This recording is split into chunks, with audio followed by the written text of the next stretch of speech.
What's going on? It's your boy Sam Show. What's going on? It's your boy Sam Show too. And the subject is are black women too fat?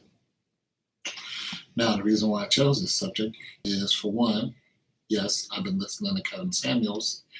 And for two, some of you guys already know I have a terrible, terrible story about a black woman who I could not convince to lose weight. And the worst happened. So let me go through the story first because the attention span of most people who listen to my videos is about 3 minutes. So I'll go through the story. So when I was 18, I lived in Pittsburgh, in New Kensington, actually. And I was into someone who wasn't into me. But she had a friend, and we all went to church together. And her friend was like, "Hey, I'll take that deal." And little did I know that she had a crush on me, like, for a long time. And I kind of got a hint of it. She was telling my sister, and my sister was telling me. I was like, "Nah, I like so-and-so." And she was like, "Yeah, but she don't like you." So basically, after I went to the girl that I did like, I was just like, "What's up? Can we be together?" What? She was just like, "No." And I was like, "Okay." Then she went and slept with a guy I knew, had a one-night stand with him, and that was pretty much it. So I took the deal that the other girl was giving me, but nonetheless, she was severely overweight. She was close to 400 pounds. She was a big girl, but she was super pretty, super pretty. So I looked at her and I said, "Shoot, we're only 18 years old. Let's see what I can make of this, right?" And a lot of people were saying that she's one of the prettiest girls in the city. And she was. She was a beautiful, beautiful woman. She just was 400 pounds. So we started dating seriously, just me and her. And, I decided, I wanted to get engaged to her. I loved her. I loved her family. Her family loved me. But I was, of course, broke as hell, working at Eat Park for $4 or $5 an hour. That's just broke. Wasn't even that much. It's like $3 an hour. It was just broke, and basically, I was going through some hard financial times. I really, really was. I got fired for cooking the bacon too long. I mean, really. I worked at Giant Eagle as a bagger. They fired me because I put the onions in with the soap. I mean, come on, lady. I got fired for that. You bagged and put, like, the vegetables in with the soap. They fired me for that. Racist buttholes. But anyways, so I wasn't in any position to, take on a whole wife, but this woman loved me. She's like, "Yeah, I know you're going through it, but, I love you." And I was just like, I love you for that. And I really did. I loved her because of who she was. I loved her family. I still do. Her family's cool people. And like I said, they loved me. Her dad was super cool. Mom was super cool. Sisters was crazy as heck, but they were super cool. Brother, super cool. Just a beautiful family.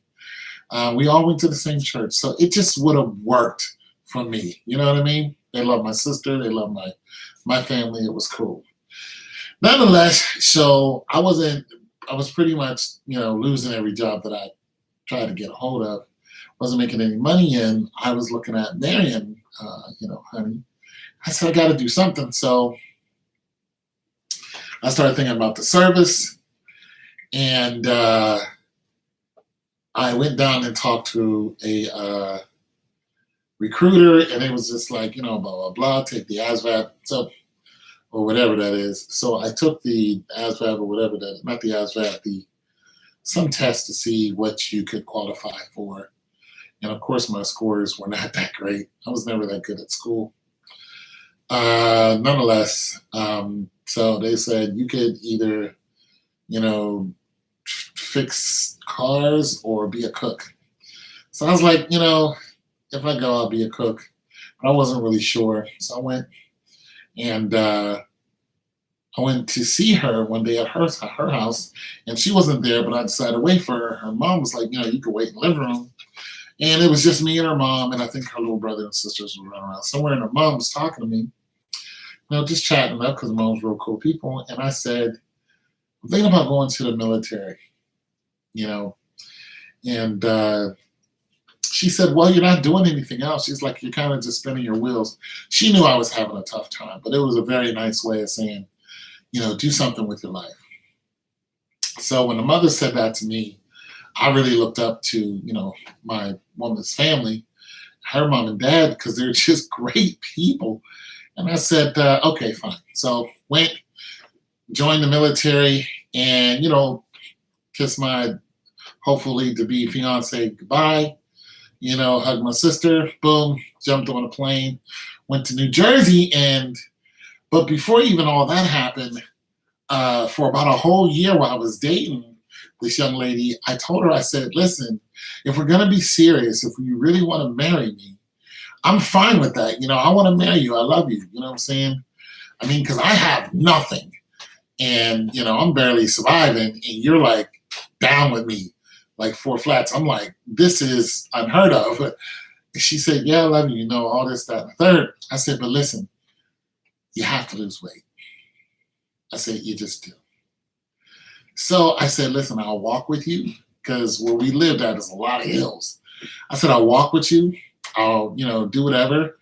Plus, I was a runner. I ran everywhere. Like I was a regular Forrest Gump. I literally would run it. When I was 14 years old, I would let the school bus go. I would let the school bus go and chase the school bus for a mile. And that's how crazy about running I was. And even when I got older, I would literally just let the bus go by. And sometimes I would just run home. When I was like 25, I'd be like, the bus isn't coming. Take my shirt off, throw my bag up over my hand, and I'd be, and I would literally run, 3-4 miles home. I just loved running. So anyways, I told her, I'll read your comments in a minute. I told her, I said, listen, you have to lose weight. So I just kept saying this and saying this and saying this before I went to the military. And then finally I told her, I said, listen, if we have children, like I said, some of you heard the story, just for people who haven't. I said, if we have children, what am I going to tell them if their mother dies from obesity? And she was like, well, she's like, but if I lose weight, then all the guys in the city will want me. And after like a year and a half of trying to convince her to lose weight, once she said that to me, it was like the wind went out of my sails. I gave up because I knew she was not going to lose weight. And it still hurts to this day. So nonetheless, I joined the military. I get around all those super fit females and they're looking at me like lunch, It did not take long before one of them snatched me up. And it was a whole different story. Once you go into the military, you go on a boot camp, everyone is in shape. It's ridiculous. It's like a college campus, except a lot bigger. So everyone is in some type of great shape. There are literally thousands of females, literally thousands. Like you can look and there's just the whole company, A, B, C, D company, and there's 300 in each company. I mean, it's just a battalion on battalions of, and of course there's a whole brigade there. So there's thousands of women that are there. I'll read your comments in a minute. Nonetheless, so it just didn't take long before, I started getting involved with her and I called home and I told her and I said, listen, I'm breaking up with you. And she was like, why? And I was like, because you won't lose weight. You won't go walking with me. You won't try to lose weight. And I'm afraid that if I marry you and we have kids, you're in 10 years, you're going to lose your life. And I'm going to be looking at my children and even though it would have been great. It would have been great. I should have did it anyway. I should have had kids with her anyway. It would have been great to have her children. But nonetheless, I said, and I just don't want to break their heart. Like, I don't want to go through that. Nonetheless, so after that happened, of course, it hurt us both. But, I went on with my life. And basically, within 10 years, one day my sister pretty much told me, she said, so and so died. And I said, how'd she die? She said she had a heart attack. She said she was getting so big that when she got into the car would lean. Like she was 400 pounds when I was dealing with her. She went over that. She just kept going. And mind you, she wasn't even 30. So I saw it coming and I was just like, come on. I love you. You know what I'm saying? Like, come on, let's do something. Even if you're not with me, do something. But she didn't. So there's that. Peace, brother. Yeah, peace to you too. Star, how you doing? I have a question for you. Yeah, okay. How much did she weigh? Yeah, she was like 400 plus when I was dealing with her, and she just got bigger. What do you black men go for? Why do you black men go for?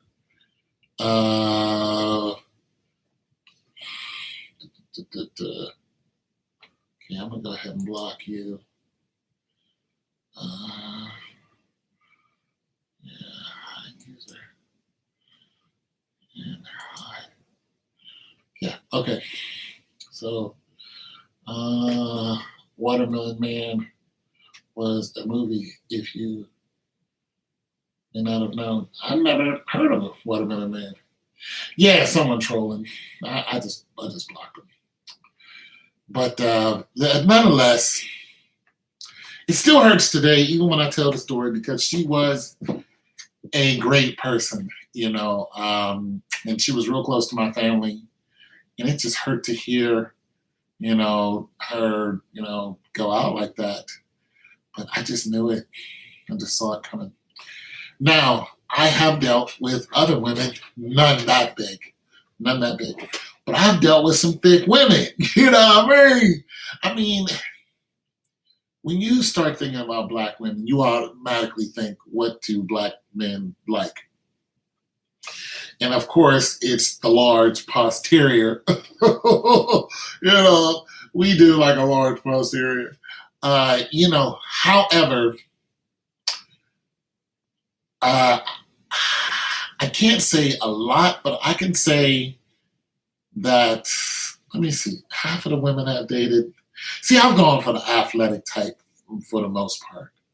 But I can say that maybe probably a third of the women I've dated were probably in some kind of either slightly overweight or, but none real big, because I don't regularly go for biggins. You know what I'm saying? I don't regularly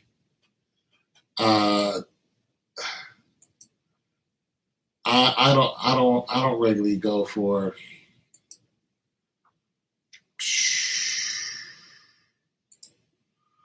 I don't regularly go for bigger women, but I've come across a few, and it didn't really hit me except for that one example of you're too big. I had one other example where she was a big girl, and I was like, yo, we can't, you're gonna have to get off of me, like literally. You need to get off of me. And she got upset because like she's, bigger than a linebacker. You know what I mean? She weighed more than me, and it's a whole different girl. She weighed more than me and got upset because I wouldn't let her jump up and down on me. I was like, no, we're not doing that. Like, I'm out of here. I'm cool. I don't get what your logic is. Just because I'm a man doesn't mean I want 230 pounds jumping on. If I wanted to do that, I would go play football or wrestle or something, or, and then knock around somebody who I can punch him back. I can't knock you around. You're a woman, all right? And, we trying to get it on. It's like, this is not going to work. So no, but yeah, someone's trolling me. Yeah, but it's okay. So nonetheless, but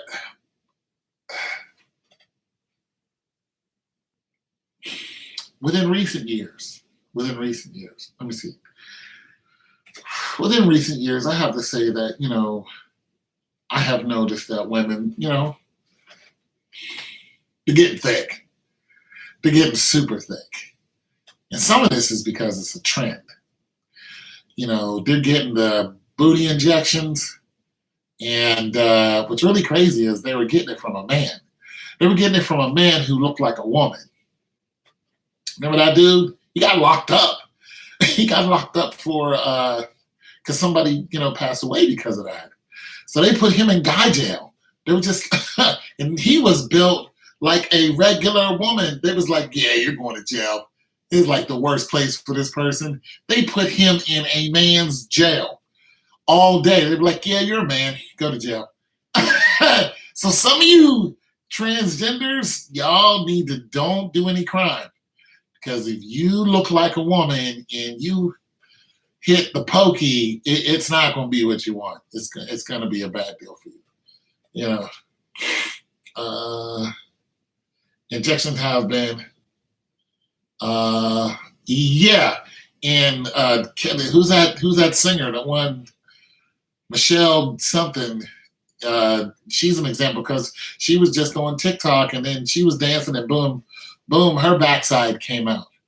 So it is a trend for women to have large posteriors. I've dated with women who was, in high school. There's one chick, she was just built like that. Nobody said she was overweight, even though she was, but she was still built like that. Now, when you listen to Kevin Samuels, he gives a whole description of how women weigh as much as men.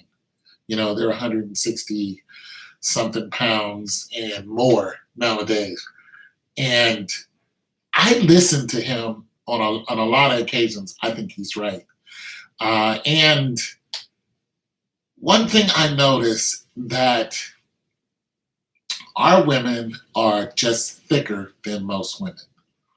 I just noticed that through all my 53 years, just Black women are just more dense and thicker than. Now he would probably rebut the whole thing, and he would say, yeah, but the average woman, back in so and so was this, and I'm just like, yeah, that's fine. But nowadays, everything is faster. Everything's stronger. You know what I mean? I mean, when you go to the gym, you see women bench pressing 225. There's a 14-year-old who's bench pressing 220. They had a 15-year-old Black girl who was bench pressing 315. I bench pressed 315. Drink that in. I weighed 288 pounds. This 15-year-old Black girl bench press as much as I do, and I'm 6'2". I mean, so what I'm saying is, when we look at the average, when you start looking at the average people around you, yeah, I think that the average Black woman is overweight. There's just no doubt about it. However, when I look at it, I don't always look at somebody who, is thick. I don't look at that as like, oh, that's a big issue. Now, I'm not somebody who is at the top upper echelon of the food chain either. I'm just an average guy. You know what I mean? But most of the women I gravitate towards are athletes.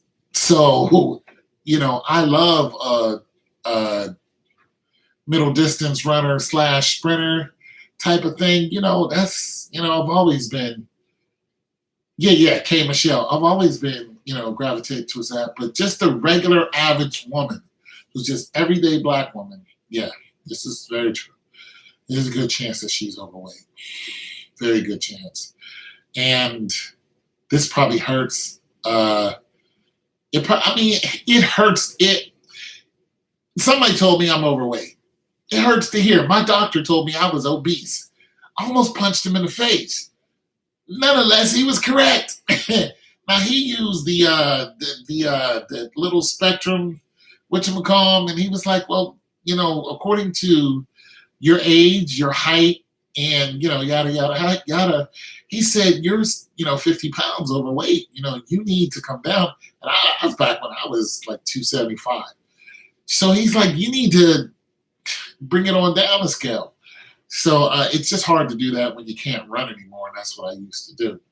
But nonetheless, when you start looking at the girls who are coming into adulthood, girls right out of high school, or let's just say college, because I live a ways from a high school, so I don't really notice. But let's just say at college, when I was going to college 3 years ago, the average chick on college, the average Black girl that I seen on college, they did not look overweight to me. As a matter of fact, I don't remember seeing too many that were overweight. But when you get into the workforce, that's when it happens. The average woman that I worked with when I was in the everyday corporate world was indeed overweight. And there wasn't a whole lot of like chatter about it or shame. It was mind your business. That's what it was. It wasn't, you can go and freely have this conversation with a woman because men can't really do that without the backlash of getting fired or something, or women getting loud and then they're all against you and something happening to you. So you can't really say that to them. And if you date one of them, then there goes your nookie. That's out the door. So, along with your clothes and the rest of your stuff, and it's your house, she might call the cops on you. And so it's just like, when can you tell a woman, look, you're getting fat, without every feminist going crazy and saying, hey, yeah, she's a woman, but yeah, she's my woman, and I have to look at her every day. And I'm not attracted to fat girls. When I got with her, she wasn't fat, but now that we're here, she's we don't even have any kids, and she's getting fat, and she does not care. She's getting fat, and she's becoming less appealing because she doesn't even care. She doesn't dress. I saw a commercial recently where there's a white couple. They lived in the suburbs, and another white couple came outside, and he had this, 130-pound, 25-pound woman. And then another guy came out. His woman was definitely around 170, 180. And he looked at them, and he took his woman, and he turned around and went right back inside. Like, yeah. Look, it's a thing. I mean, guys care. A woman is a man's glory. That's it, and that's all. Yes, walking and running helps too. Yeah, keep them away. Yeah, a woman is a man's glory. And I don't really mean to piggyback too much off of Kevin Samuels. I'm just saying, I had mentioned, stuff like this years ago before I even heard him talking about it. But I noticed that when he was talking about when can we say this to a woman, I had to talk about it too. And the more of us that talk about it and have an open conversation with our females, like, we don't need somebody from the outside, for another nationality, just jumping down, our women's throat. We need to just, hey, I'll work with you. I'll work out with you. I put that on my Facebook too. If you want to go swimming, I'll go swimming with you. You need to learn how to swim. If you want to go walking, I'll walk with you and stuff. I used to actually do that. When I went walking a lot, I would, go to, these females' house and pick them up, and we would all just and go walking around the neighborhood. You know what I'm saying? So I've always been big on fitness, of course, from a car accident, but I just think it's something that I think it's something that guys should help women with. I guess that's where I'm going with that, because I tried to help, my ex-fiance, but she didn't want it. But I think that women should stop criticizing men who are close to them and start realizing that your health is a real big deal. And if your guy cares enough to tell you to get it together, if he cares enough, then there should be no lip coming out of your mouth. Matter of fact, he shouldn't have to tell you. But if he does tell you, hey, honey, you're getting a little, you know what I'm saying? I mean, I like the, you know what I'm saying, but can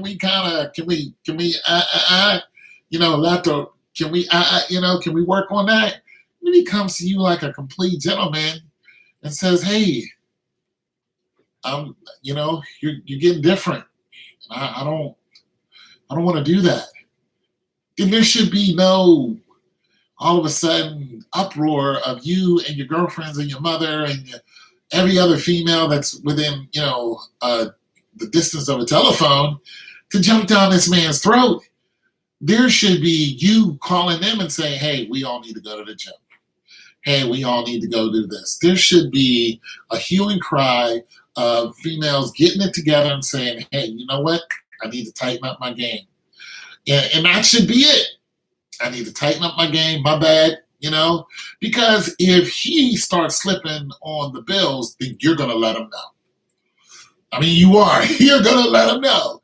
Listen, if he doesn't pay the car insurance and, you driving around, next thing you know, you find out your insurance, you're not covered, you get into a car accident, you're going to go and bite his head off when you get home. That's it and that's all. You're going to bite his head off when you get home. If the light bill or any other bills that he's paying, if it doesn't get done, you're going to go at him, and we know you're going to go at him. Even if some of you are paying some bills, if some of his bills don't get paid on his side, you're gonna come at him. So why not look your best for who you're with? I don't get it. Like the way, like this. Look, I'm all for the Me Too movement, except when it's a lie. I'm all for, power to the females. Get out there, learn science, engineering. Who's telling women they can't do that? Go out there, knock it out. Your ABCs, 1, 2, 3, whatever. Women voting, fine. I don't care about that. The majority of people who vote are women anyway, because there's more women on the planet than there are men. But where I have an issue is if somebody has an issue with you, a legitimate issue, you go and it's the OK Corral. It's all over. It's time for this. I heard one female actually say that, anytime we see a man, we should just go ahead and off him. Just any man walking down the street, we should off him. Why? Even ones you don't know who've done absolutely nothing to you? You should just go ahead. I mean, where does this sentiment come from? Let me read your comment. I'm not trying to be a pervert, but big bone women. Good. Hey, listen, that's not being a pervert. That is a preference. There's nothing wrong with that. If you listen, I done loved up on some thick women, and we had a great time. Okay, I done, man, especially if they thick and just a joy to be around. Oh my God, I done had some thick women, but the one woman that I'm talking about, she was 5'10". Bro, this chick was strong as I don't know what. Legs, everything. This chick, and she was thick. And oh my God, I still wish I had a picture of her. She was something to see. She was something, boy. I used to just stare at her, and she would just laugh at me because she's a school teacher, and she didn't, for one, she liked older guys, and I just loved her for that. She's 24 years old. And she is a school teacher, but she would hide her physique, very, very well because of her profession and because she was, just a chill person. She doesn't need to be all out there, but man, in a regular just jeans, and she was something else. So I don't have an issue with thick. I have an issue with obesity. If you are fresh out of college and you look like within the next 10 years, you're definitely going to be 40, 50 pounds overweight, like you're heading towards that way and you don't care, that's a problem. It's a problem for your own life. Now, I'm a prime example of actually seeing somebody die from obesity. Like I knew, like I loved this person. This person was in my life. We were going to get married. You know what I mean? And she died from obesity.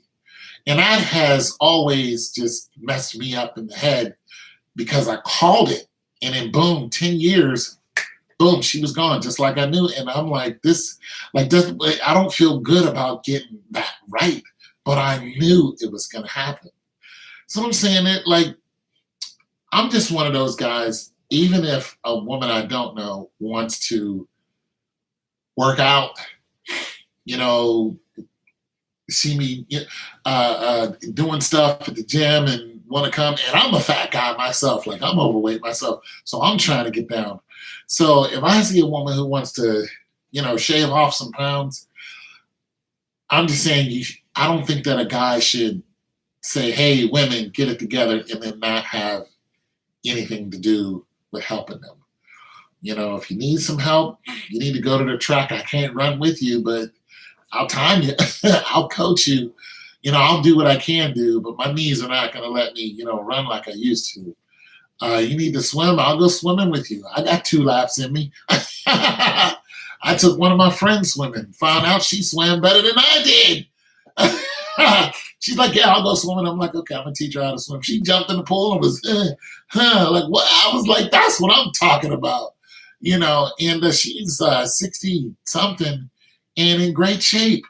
So, and she's just a prime example of you don't need to be out of shape just because, like, get it together and I'll help you.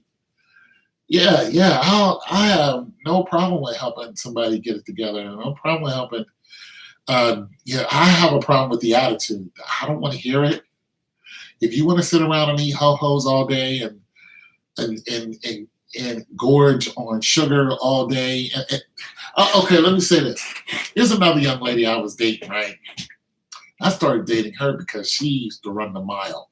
And I used to run a mile. But when I saw those legs, I was like, oh, I got to be part of this program. Woo, she was hot. Great body. Nonetheless, so we're dating for a couple years, and we got on we found a sale.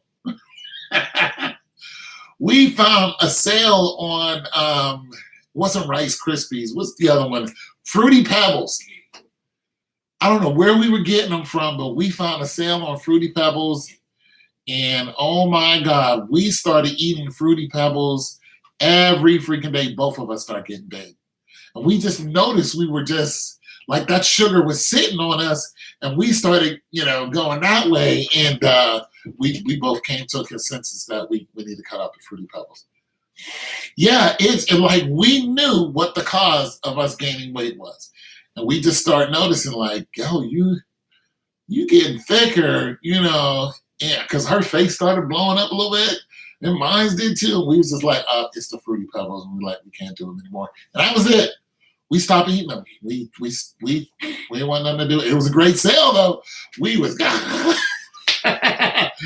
but that's it. We cut the Fruity Pebbles out. Our weight dropped. So.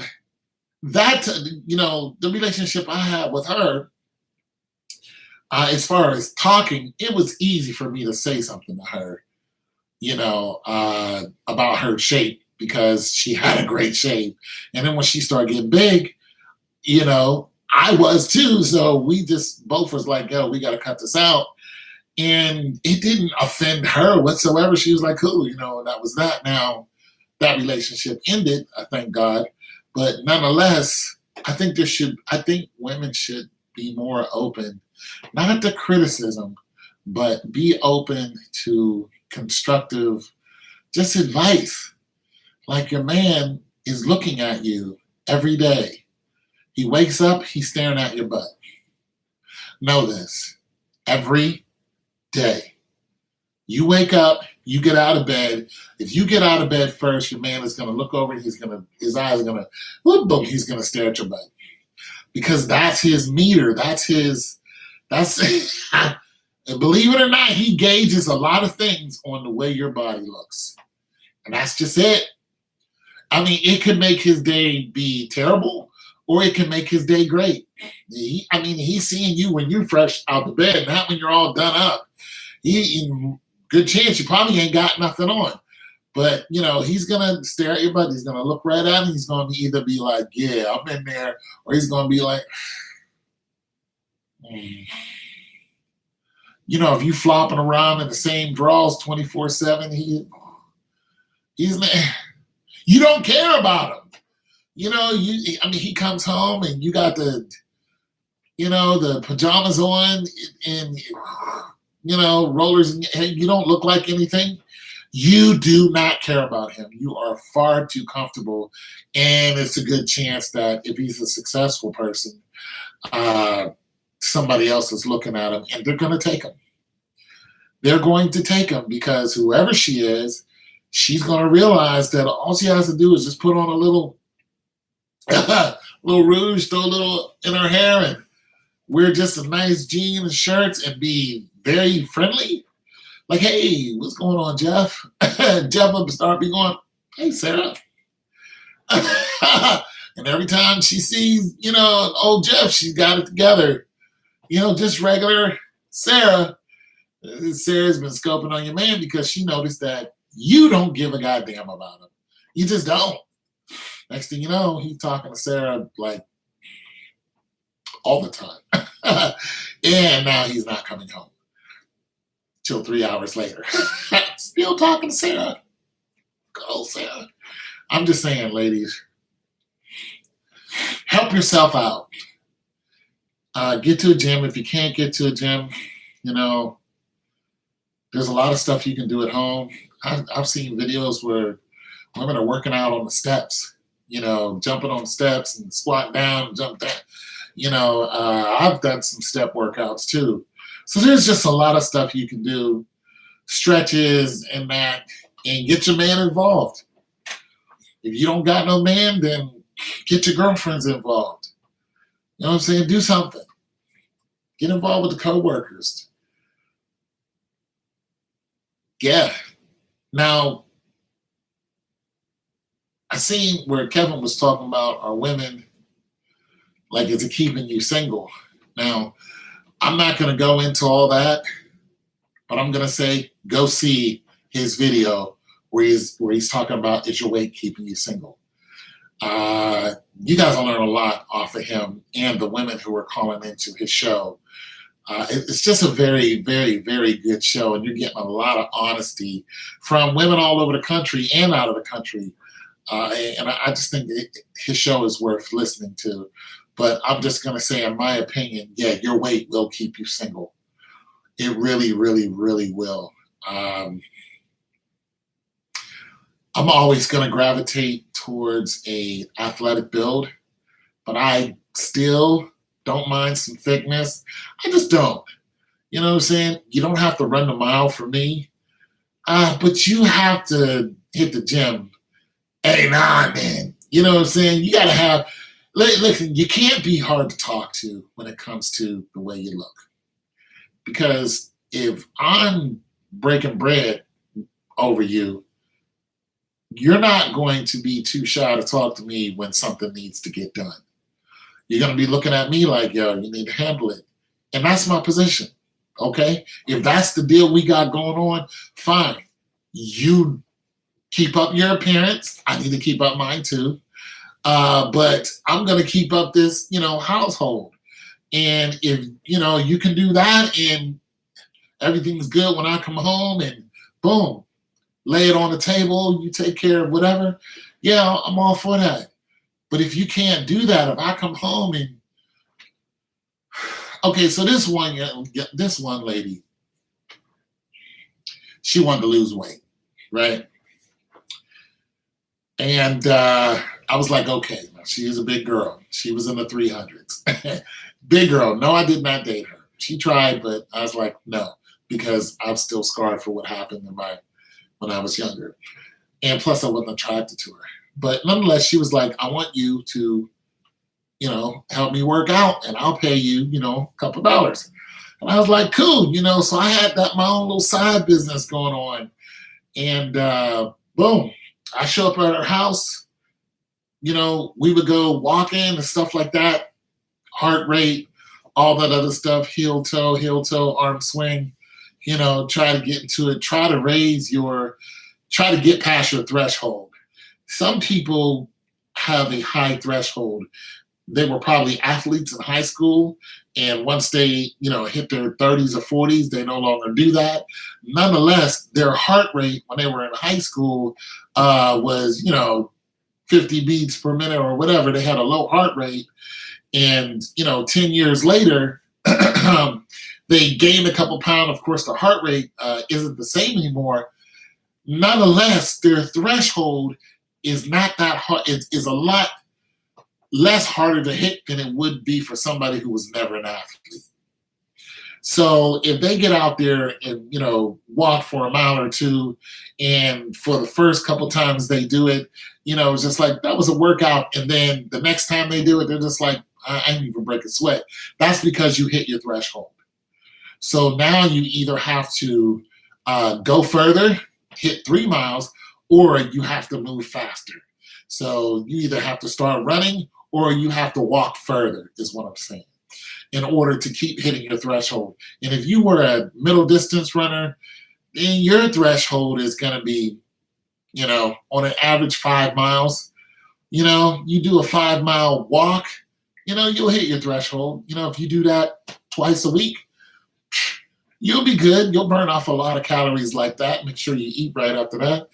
Good 5 miles, boom, you'll be all right. Or if you want to split that up and do, 3 miles every other day, you'll still be good. So there's that. But if you can't run, then walking. But if you can run, you have yourself a nice grass route where you're not on people's lawn, but there's a nice trail or something that you can run on, well lit and all that other stuff, or a park that people run around. If you can get some distance running on that, do that, because it's easier on your joints and your knees and your back. So there's also that. But nonetheless, so this young lady could not run anything like that. So we'd go walking, but as soon as we'd get home, she would eat like a whole plate of spaghetti, just right in front of me. Like her, so everything that we did, walking, stretching, coaching her and all that, would all go right down the drain as soon as we get home. So I did not want to train her anymore because, it was just a waste of time. And I took it personally. I was just like, I'm trying to help you because you are morbidly obese. You're not obese, you're morbidly obese. You have to be 150 pounds overweight. You're a whole person. You're a whole person overweight. That's what you are. You're a whole adult overweight. She's a big girl. And she still is. I don't know if she lost any weight or not, but, there's that. So, yeah, ladies, your man is telling you to get it together. Your next question should be, will you help me? And there's nothing like a man and a woman moving in one direction with the same understanding.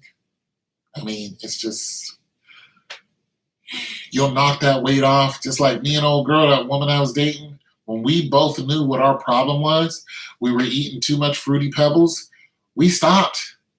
And, there was no argument. It was get rid of all the, look, we stopped buying Fruity Pebbles, and then we threw the ones that we had in the dresser. We got rid of it because it was making us fat quickly. So we just got rid of it. Boom, boom, boom. We started eating something else that just didn't. Actually, we started watching our calories and all that other stuff, and it was just amazing. It was just one short conversation. Once we looked at each other and found out we were getting bigger, we didn't want to. Boom. That was the end of the conversation, and we moved in one direction. Got rid of all that stuff. So I'm just saying it's just a lot easier to talk to your man and say, hey, go here with me or go there with me. And if you ladies don't want to do that, then, have somebody to help you out. Most women I see at the gym are there with another woman. That's what you should do. Go there with another woman. What I'm saying is go there with someone else. If you go work out alone, like I work out alone a lot. So I'm not going to get too much stronger than what I already am, but I'm not trying to. I'm trying to keep my average strength. I can put up 315 once or twice. That's fine with me. I'm not trying to get up to 400 pounds anymore. I was going to try to bench that, but too many injuries come with that. I don't really need to do it. So I'm saying, go to the gym with someone. Go walking with someone. Find yourself a good hill. There's a hill around you somewhere. There's not too many where we live. flat Ohio, but there's a hill around you somewhere. Uh, Go find that hill. Just walk up and down the hill. There's a hill a couple miles from where I live, and I would go over in that neighborhood. It's it's a nice suburban neighborhood, mostly white people, and there's a park nearby, so there'd be a lot of runners, you know. But I would run on the park grass. I would run on the hill because the hill was nice and steep. So I would just do sprints up and down the hill. And, these old white folks came out and saw me. The lady was like, "You want some water?" And I was like, "No," but I should have said yes. I should have made a friend that day. She kind of looked like you should have said yeah. Her and the husband came outside. So, I should have made a friend that day, but I said no. See, they weren't used to seeing black people running up and down their street. And when they saw me, they realized why I was running up and down the street. Because I just would run up the hill and run back down, run up there. And it was, oh, he's training for something. He's an athlete or, something. We just don't get that around here that much. So they were intrigued just by my constant, incessant running up and down the hill, and then running around their block and coming up and down that hill. But that hill was it's just great. You know what I'm saying? But I should have made a friend that day. And I missed that. Mark. I should have said yeah, because it's a good chance that anytime I go over there, they would see me and come out and just give me some water, even if I didn't need it. I should have just been like, thank you. And, hey, blah, blah, blah, and, give them some small talk and then go back to the workout. For one, it makes them feel more comfortable. I mean, they came out of their house to talk to me. You know what I mean? It's that type of thing. Like, oh, honey, look. Oh, dear. Look at there. Let's go and talk to him. It was like that. Let's go and talk to him. Hey, don't see too many you around here. You know what I'm saying? And I kind of get it, But that's another reason why I said no, is because I knew the neighborhood I was in, and there was just not a lot of black people there. So I was just kind of already in my own zone and sweating and whatnot. I had my shirt off, and I was just like, no thanks. Because I really didn't want to be bothered, and I didn't want to talk. Because that's exactly what they wanted. They wanted to talk. I didn't want to talk. I was in my zone. I was trying to get my third hill in there. I just didn't want to, warm down and then try to warm back up. Just like no, but I should have said yeah. So yeah. So ladies, if you have a man, your man is really into you, and he's staring at your butt all day. Listen, any woman that I deal with, I let the woman know this is why I'm dealing with you. Like I'm not quiet about why I'm spending time and money with you. I just don't. That I don't do. A lot of times I don't speak like the people I don't know, but to the woman I'm involved with, she gets an earful.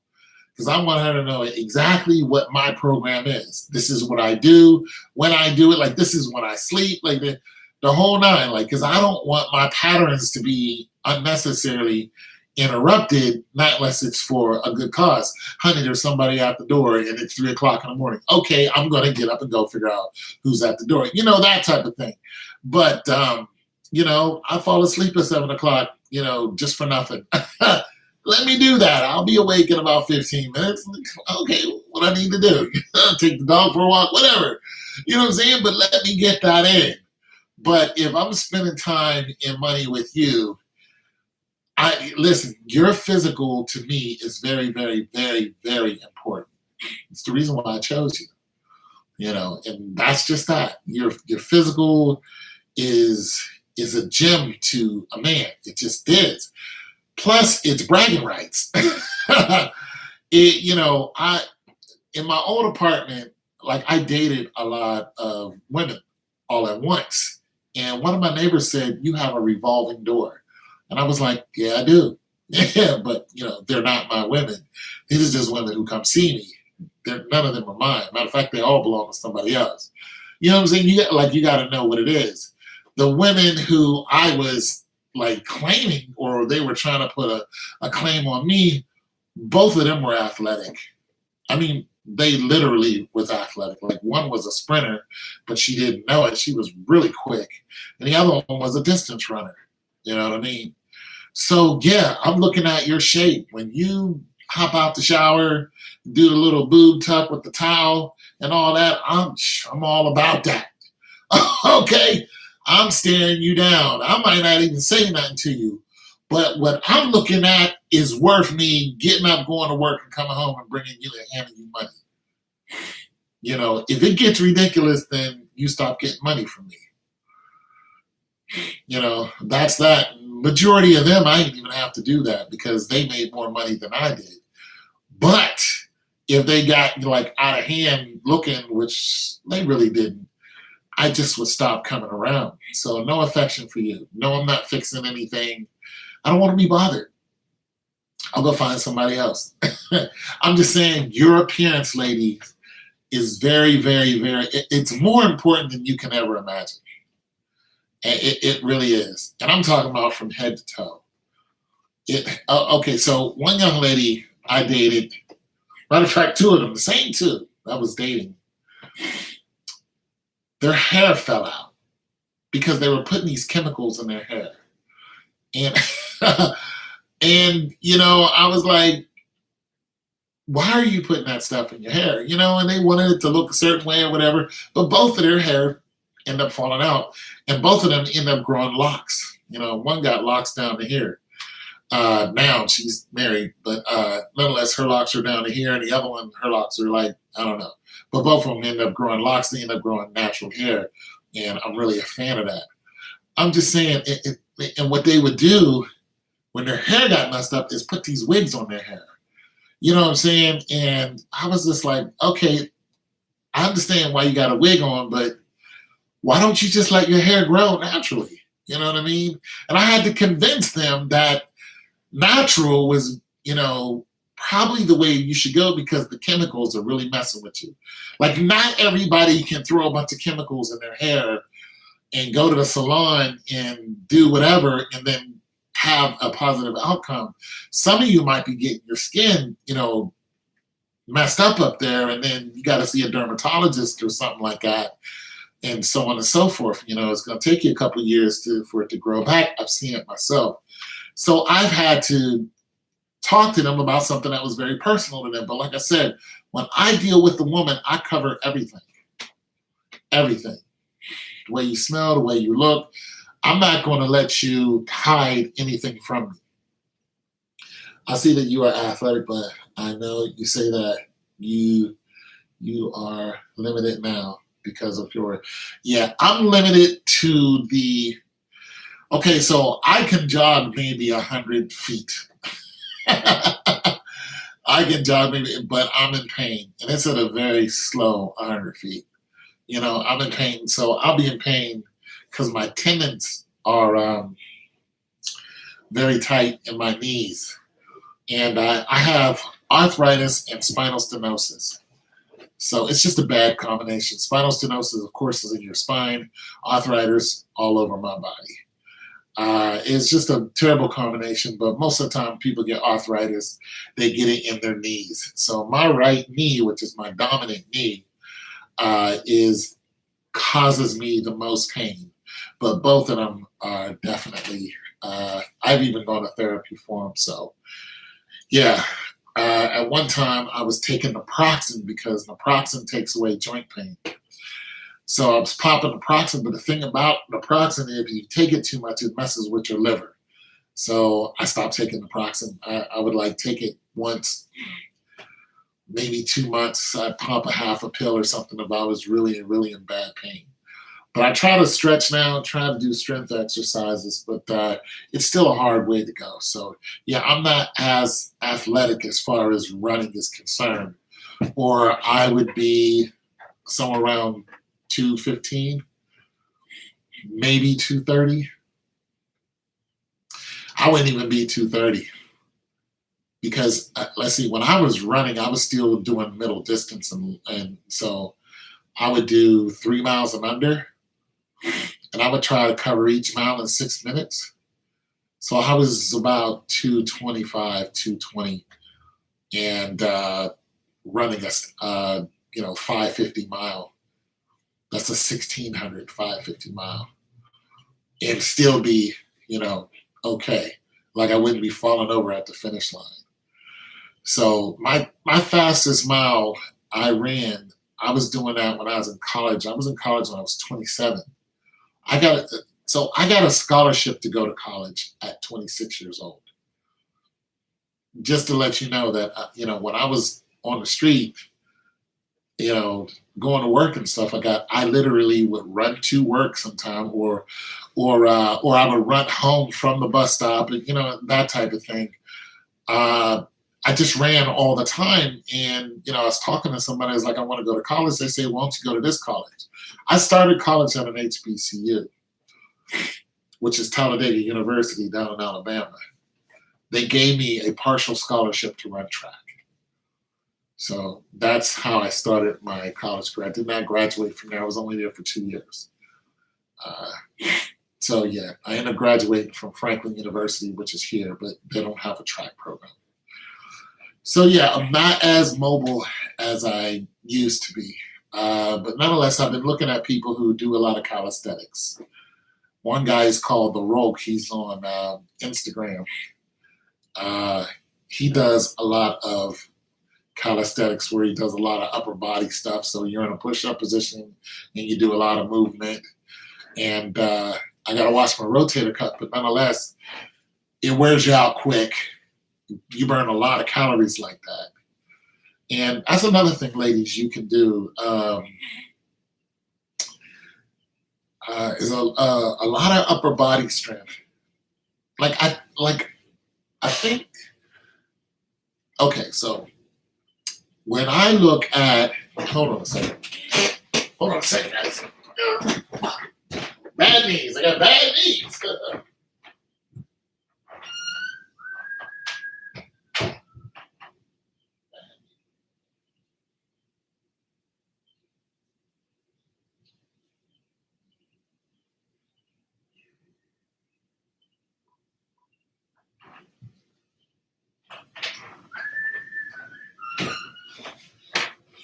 Okay, so what I was saying is upper body strength and short, but I prefer mild hair. Yeah, natural hair is just better.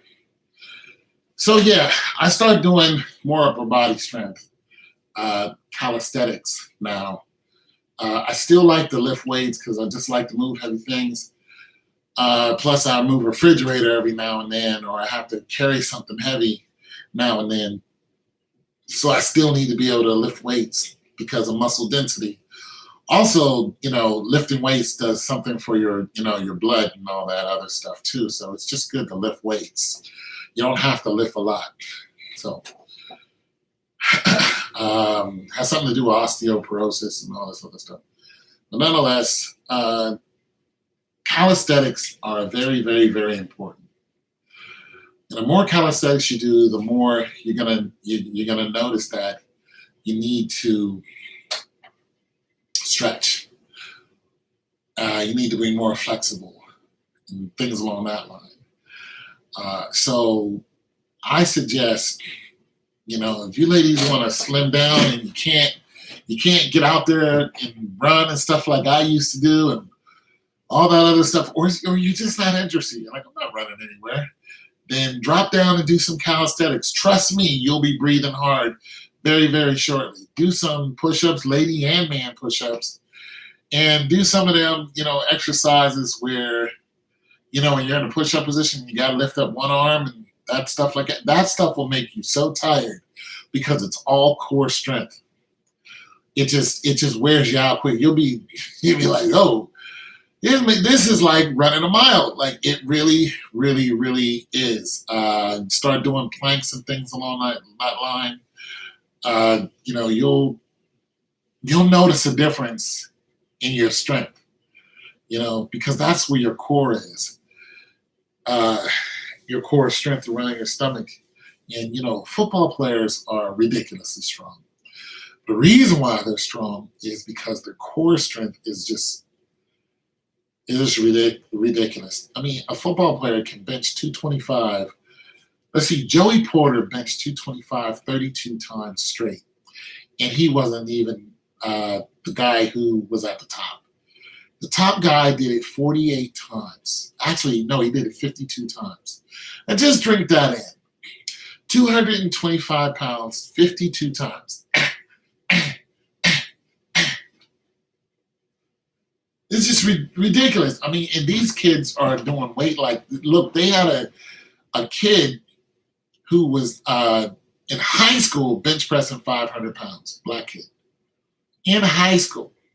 Had another high schooler, white guy, who put 405 over his head. Just no. This is why. He just grabbed 405 is the bar, which is 35 pounds. 1, 2, 3, 4 45-pound plates on each side. 405 pounds. He took that and put it over his head. Boom, and walked away. No. No, you win. Fine. Here's $5. Go away. No, I'm not doing that. You know what I'm saying? I struggle with 175 anymore. This kid, this 17-year-old, 405 over his head. That is ridiculous strength. Okay, so there are some real monsters out there. And they're kids. They're not even emancipated. They're just ridiculous. So, but nonetheless, core strength. And mind you, both of them were football players. I think one was a wrestler and one's a football, something like that.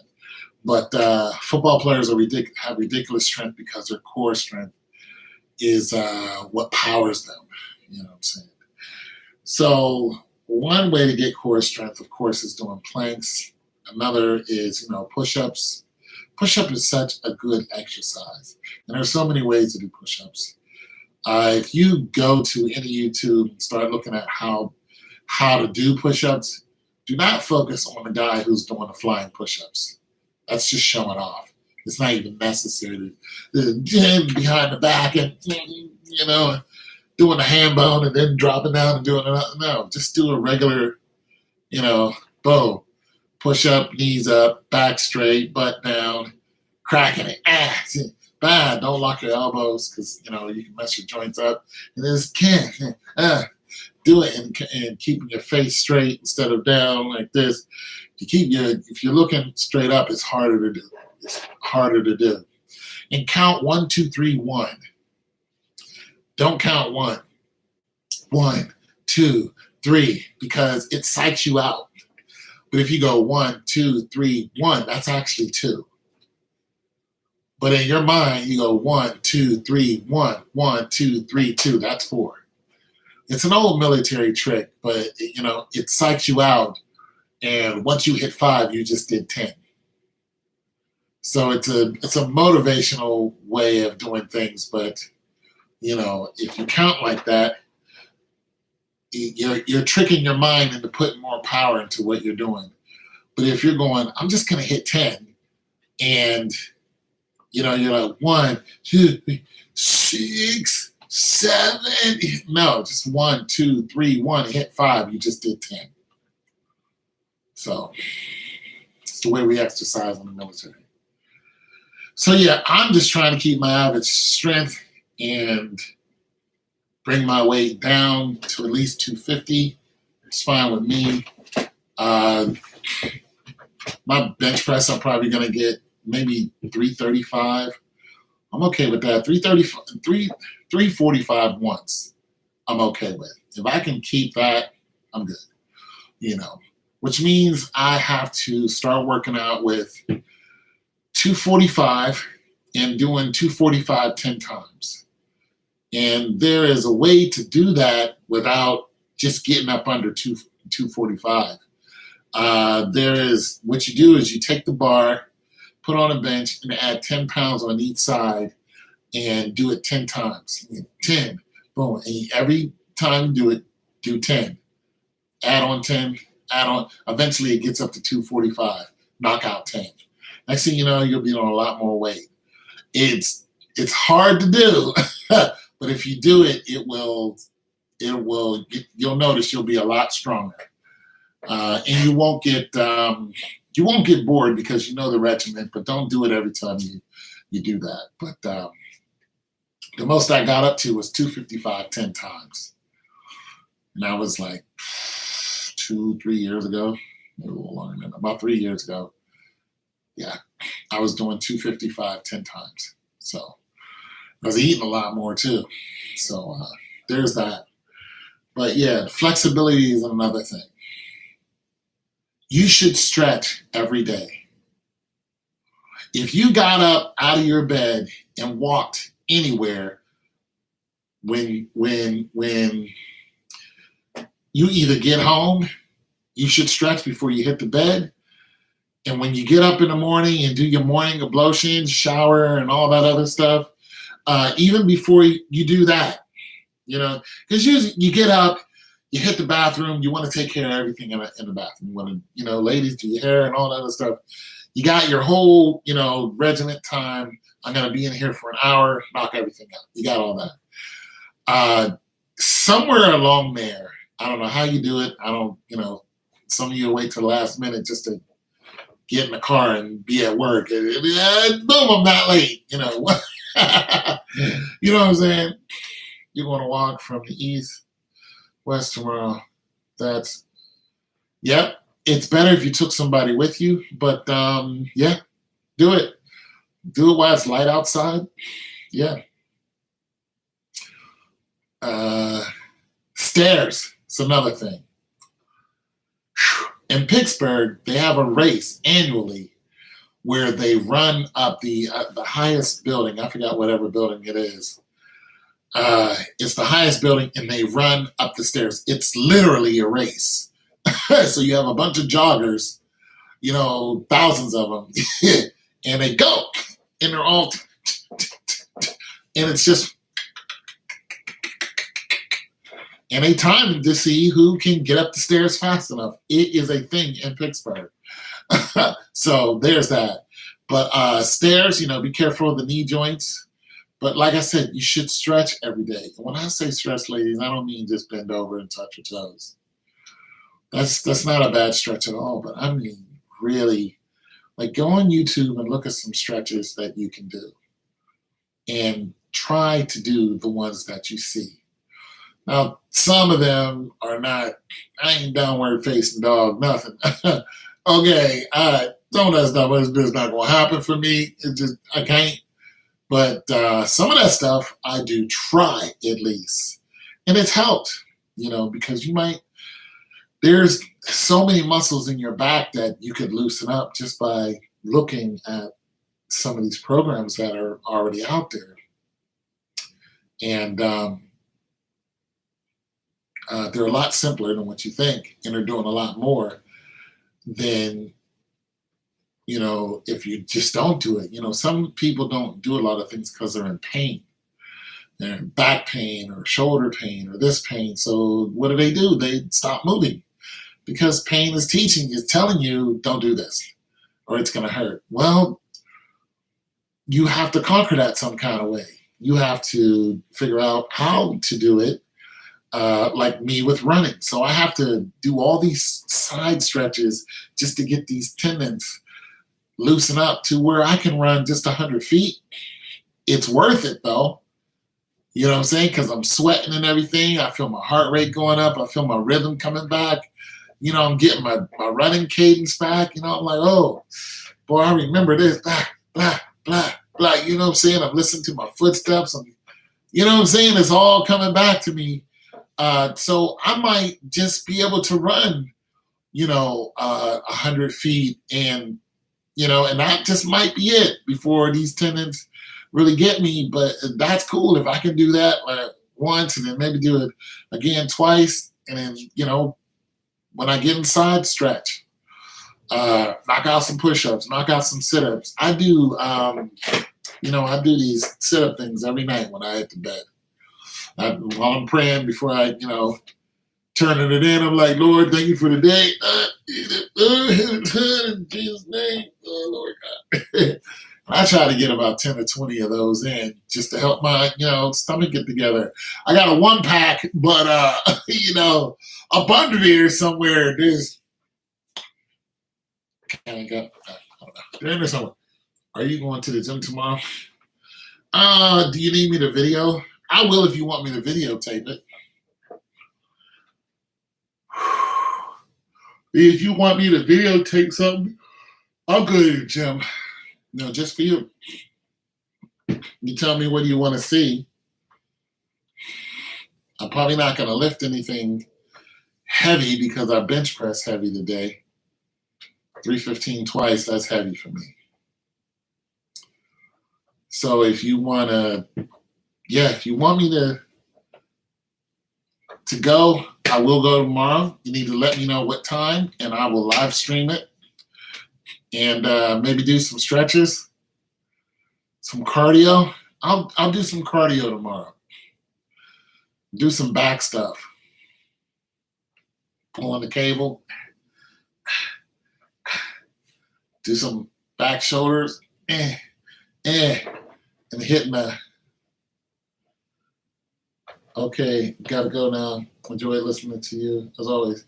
Yeah, let me know. Peace to you too, sister. Let me know what time you want me to go to the gym, and I will definitely go. And I'll live stream it. Show you guys some. Oh, you want me to punch the bag? I'll punch the bag. You guys like that bag punching, man. It makes me tired quick, but I will punch the bag. But with this time, instead of lifting, I'll just punch the bag. As a matter of fact, I'll punch the bag first, and then I might lift something. Because I'm not going to have a heavy lifting day tomorrow anyway. But yeah, I'll go ahead and,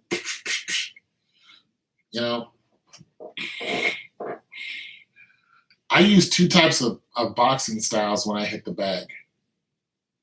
So I use the standard turn your fist over.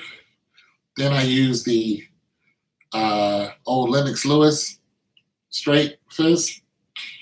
That's how Lennox Lewis punches. Like that. He doesn't turn his fist over. A lot of martial artists punch like that too, because it's a straight line, and the force is. Oh, it's 7-8 minutes drive.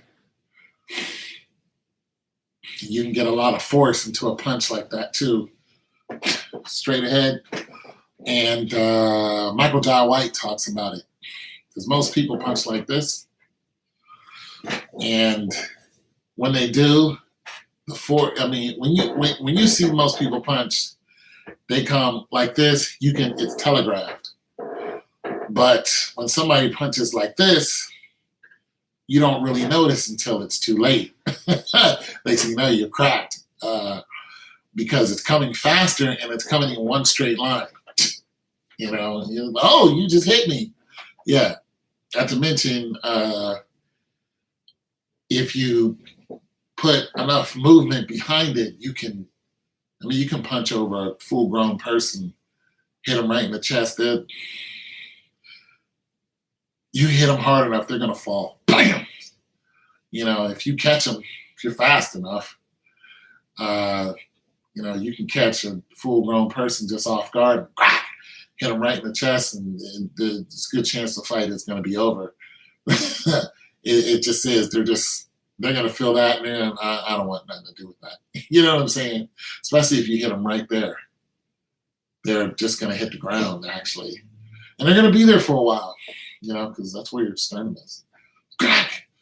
Yeah, it's just the way to punch where you can close the distance on your opponent with great speed.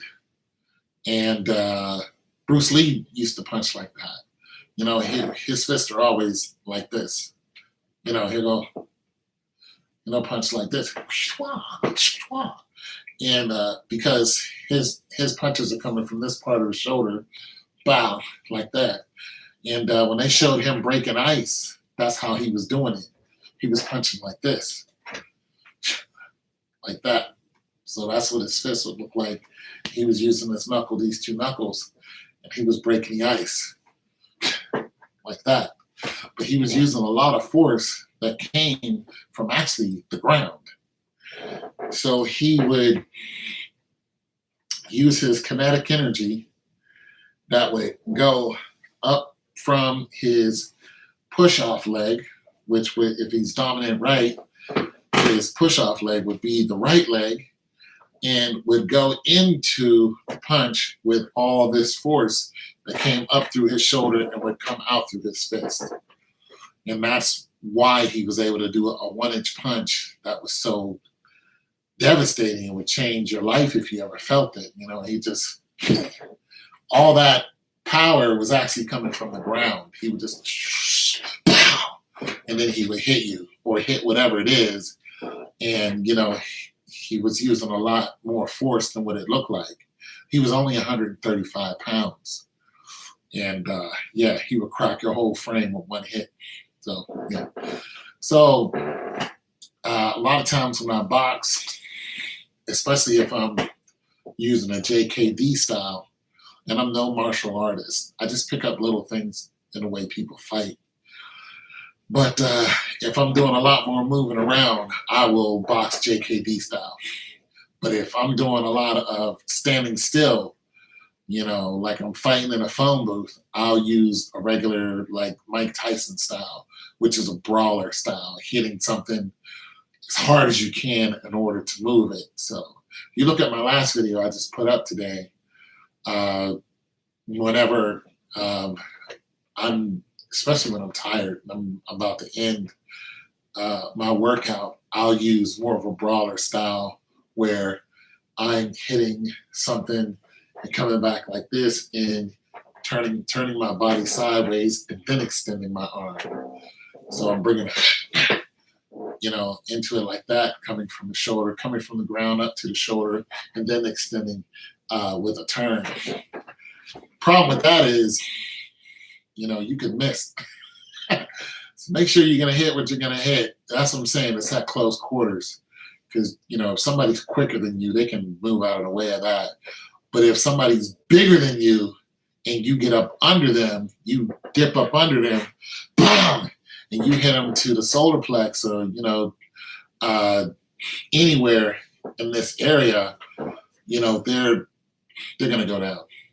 That's just that. But I'm not a very fast person. So, you know, I'm a big person. Most people who challenge me are my size or bigger. So it's just a way of competing with somebody who's as big as I am, who decides to brawl with you instead of hitting the ground. You know, most fights are only 3 minutes long, and they usually end up on the ground. But every now and then, especially with today's fighters, you'll have people say, oh, no slamming or stuff like that. So they just want you to box. So some people are foolish enough to stand there and box with you, you know, and they'll get outboxed. You know, I'm not a boxer. I'm a more of a brawler type of fighter. There's nothing fancy about me fighting. I'm going to try to hit you as hard as I can. That's how I get down. I just was never pretty with whatever.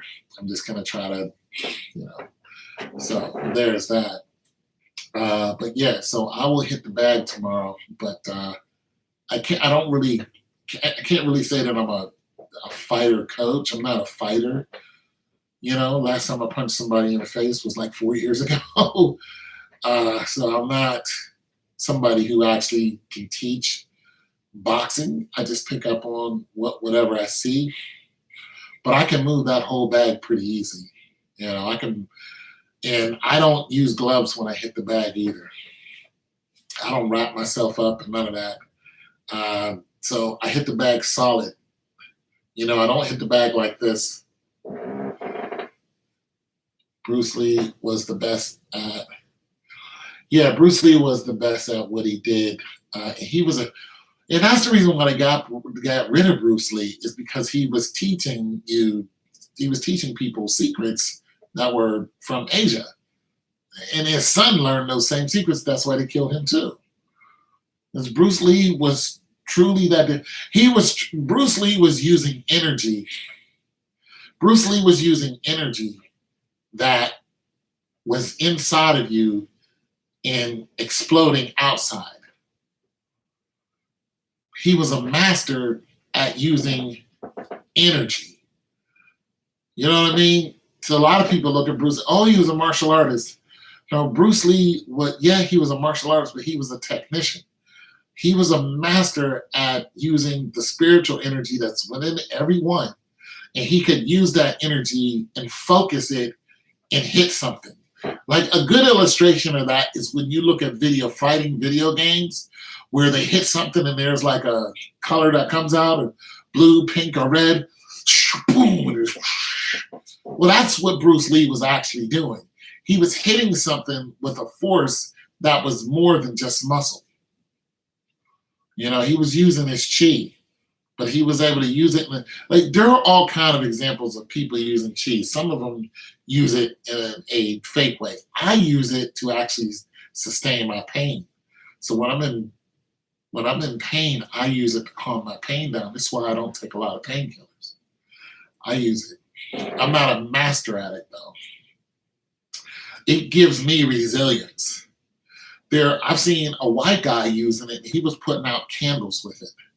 He was going, and a candle would be at a distance that his hand was not creating enough wind to knock that candle out. And he was just sitting there and he was going, and the candle was moving. The candle, I was like, wait a minute, there's a good distance between you and that candle. And he was just going.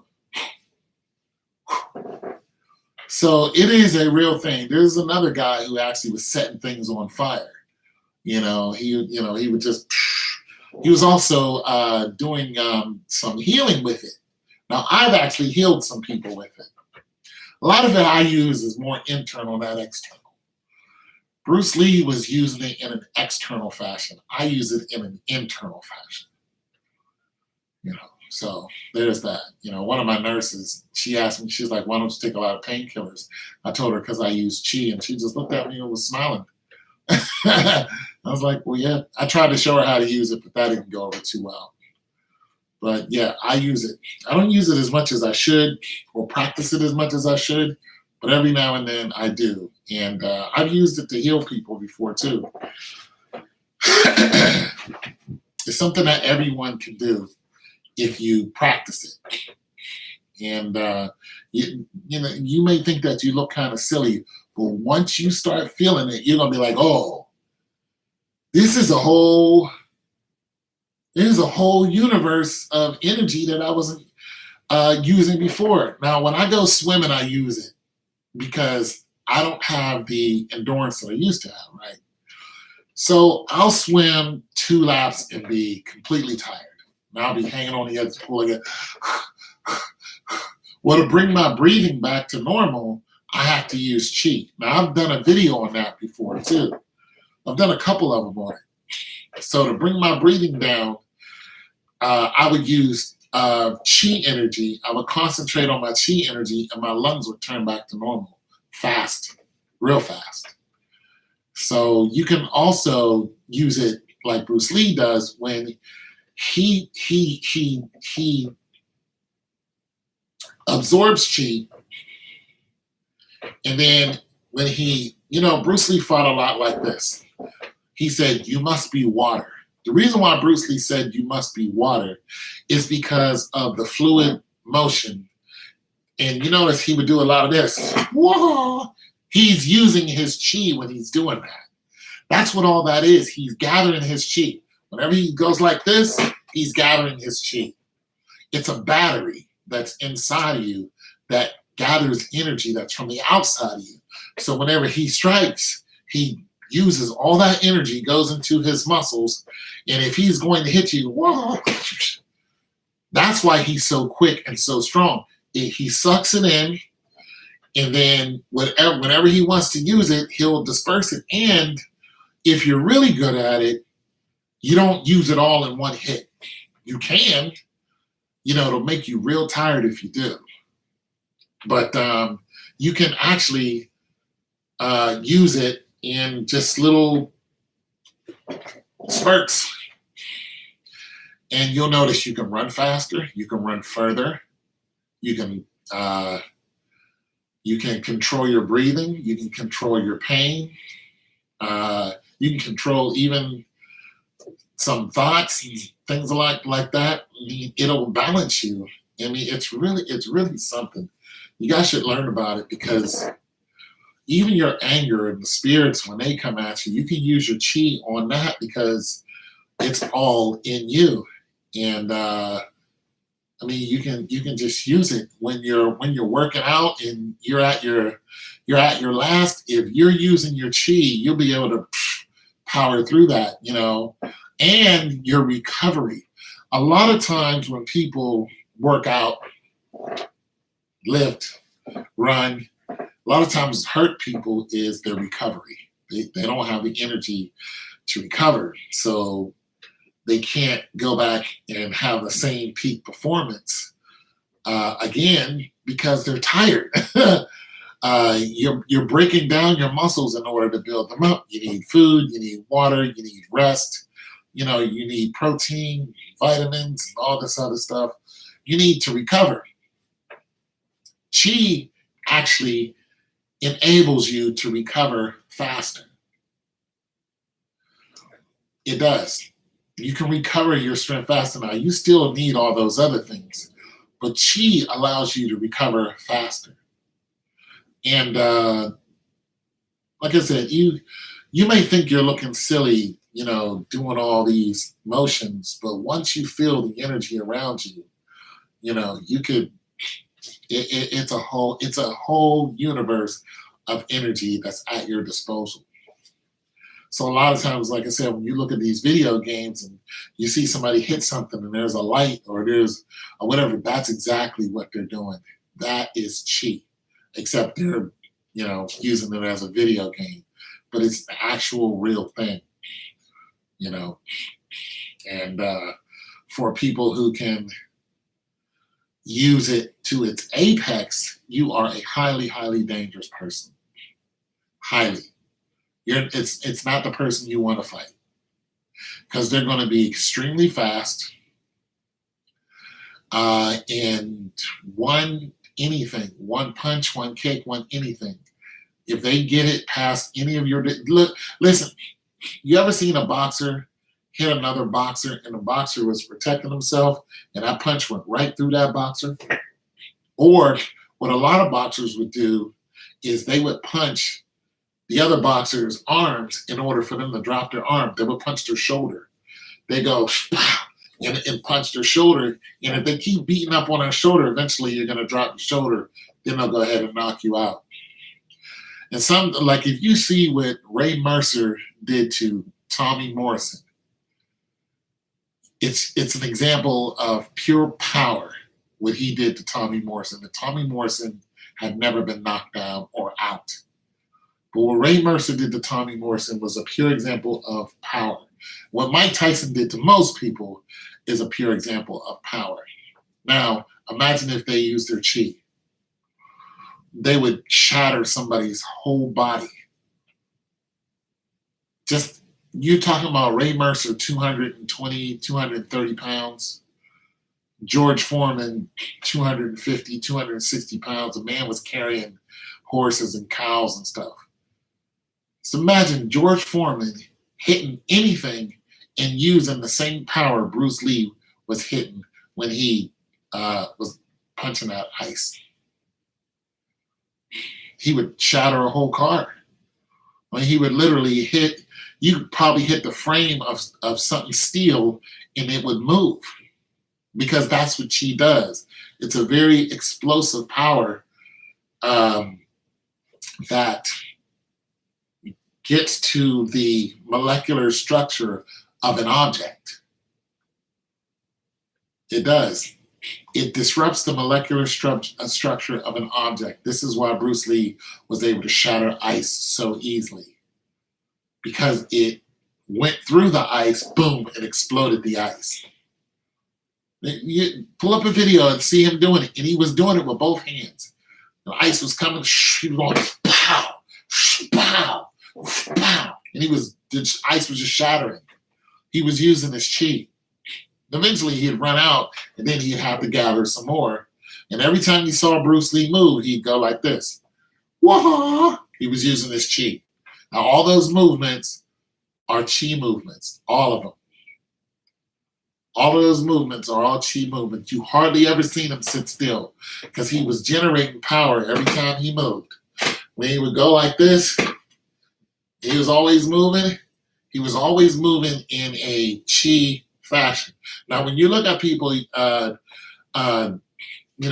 early in the morning and doing qigong, and doing these movements and things like this movement, all those movements can, for a master, can be brought down to just a small movement.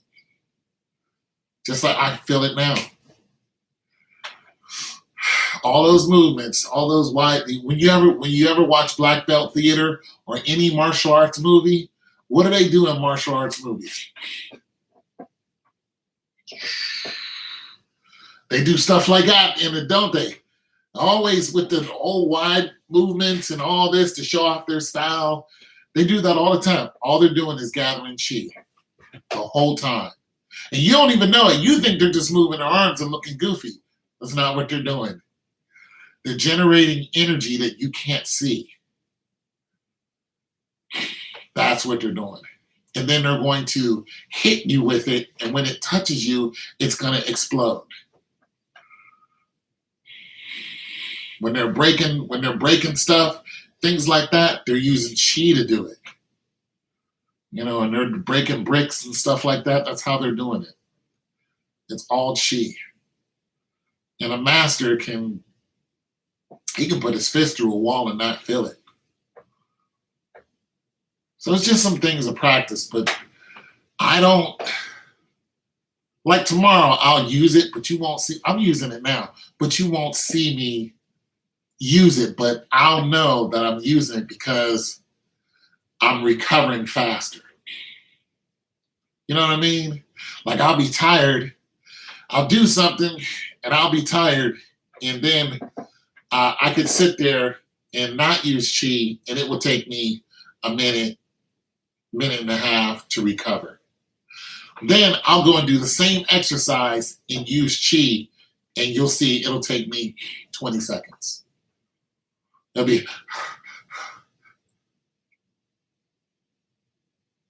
just because I absorbed that energy, told it where to go into my body, which is to my lungs, and it slowed down my breathing.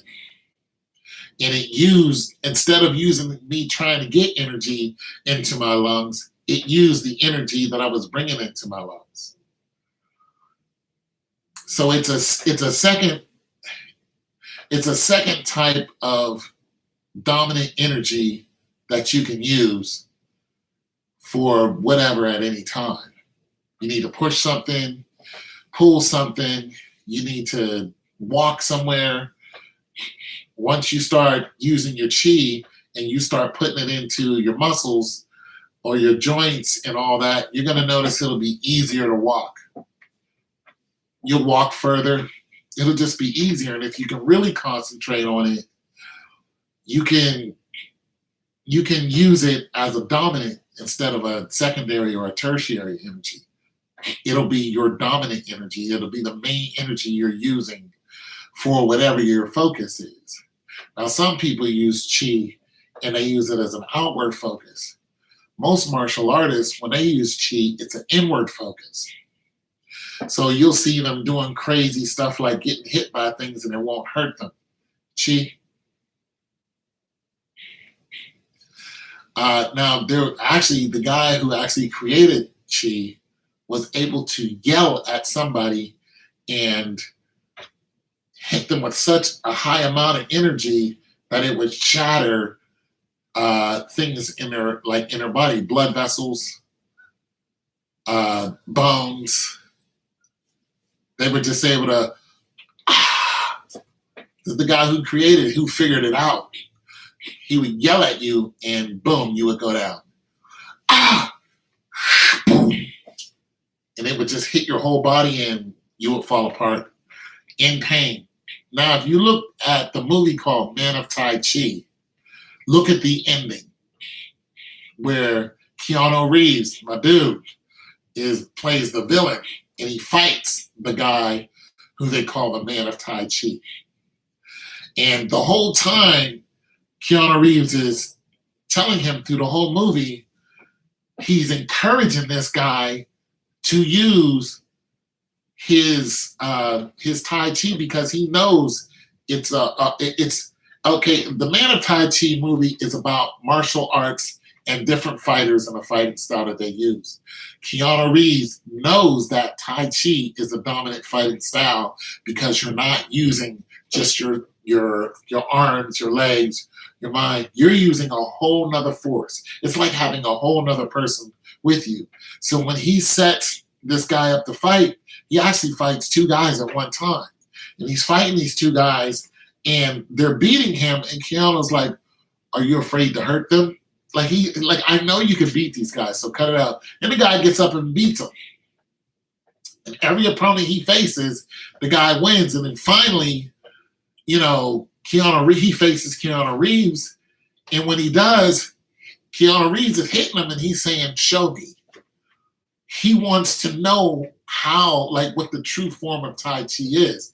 It's not just this, and then all of a sudden you're relaxed. It's dangerous to the right person. And then the Man of Tai Chi, eventually, he hits Keanu Reeves with something straight out of a video game. The people who made the video game get all of that stuff from real life. And what he does is he hits him with an energy ball that you don't see. He just, like I said, it's a movement. And then he draws back and he hits Keanu Reeves with it. And of course, it disrupts his insides and busts blood vessels, and he dies from it. That is a real thing. I can't do that. But Chi is it's real. I wish there was an artist who really taught, like a local artist who taught Chi, because everybody could use it. You can use it for pain. I'm telling you, you can use it. You can use it to run faster. That's why I always say Usain Bolt is not the fastest man on the planet. He's not even close. He's not even close. He's the fastest man using a regular style of running. A normal style of running, he's the fastest person on the planet. But he's not the fastest runner on the planet. There are people who could run so quick that they can keep up with traffic on the freeway. You know what I'm saying? One time I was watching World Star Hip Hop, and this guy tried to rob another guy. Two guys showed up on a bike. They tried to rob another guy. The guy on the back jumped off, tried to rob this guy. Guy pulls out a gun, shoots the guy. The guy falls to the ground, gets back up, and the guy on the bike takes off. When the guy on the ground gets back up, he runs so fast that he clips the guy on the bike. He was running at such a high speed, just like that.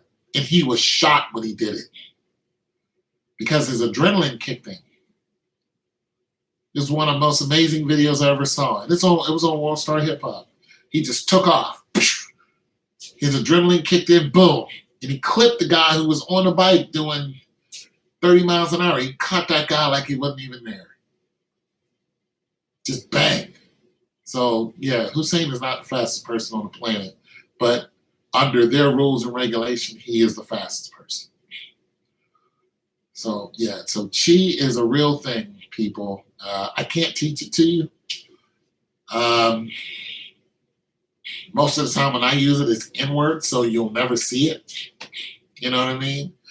I can only illustrate it if I'm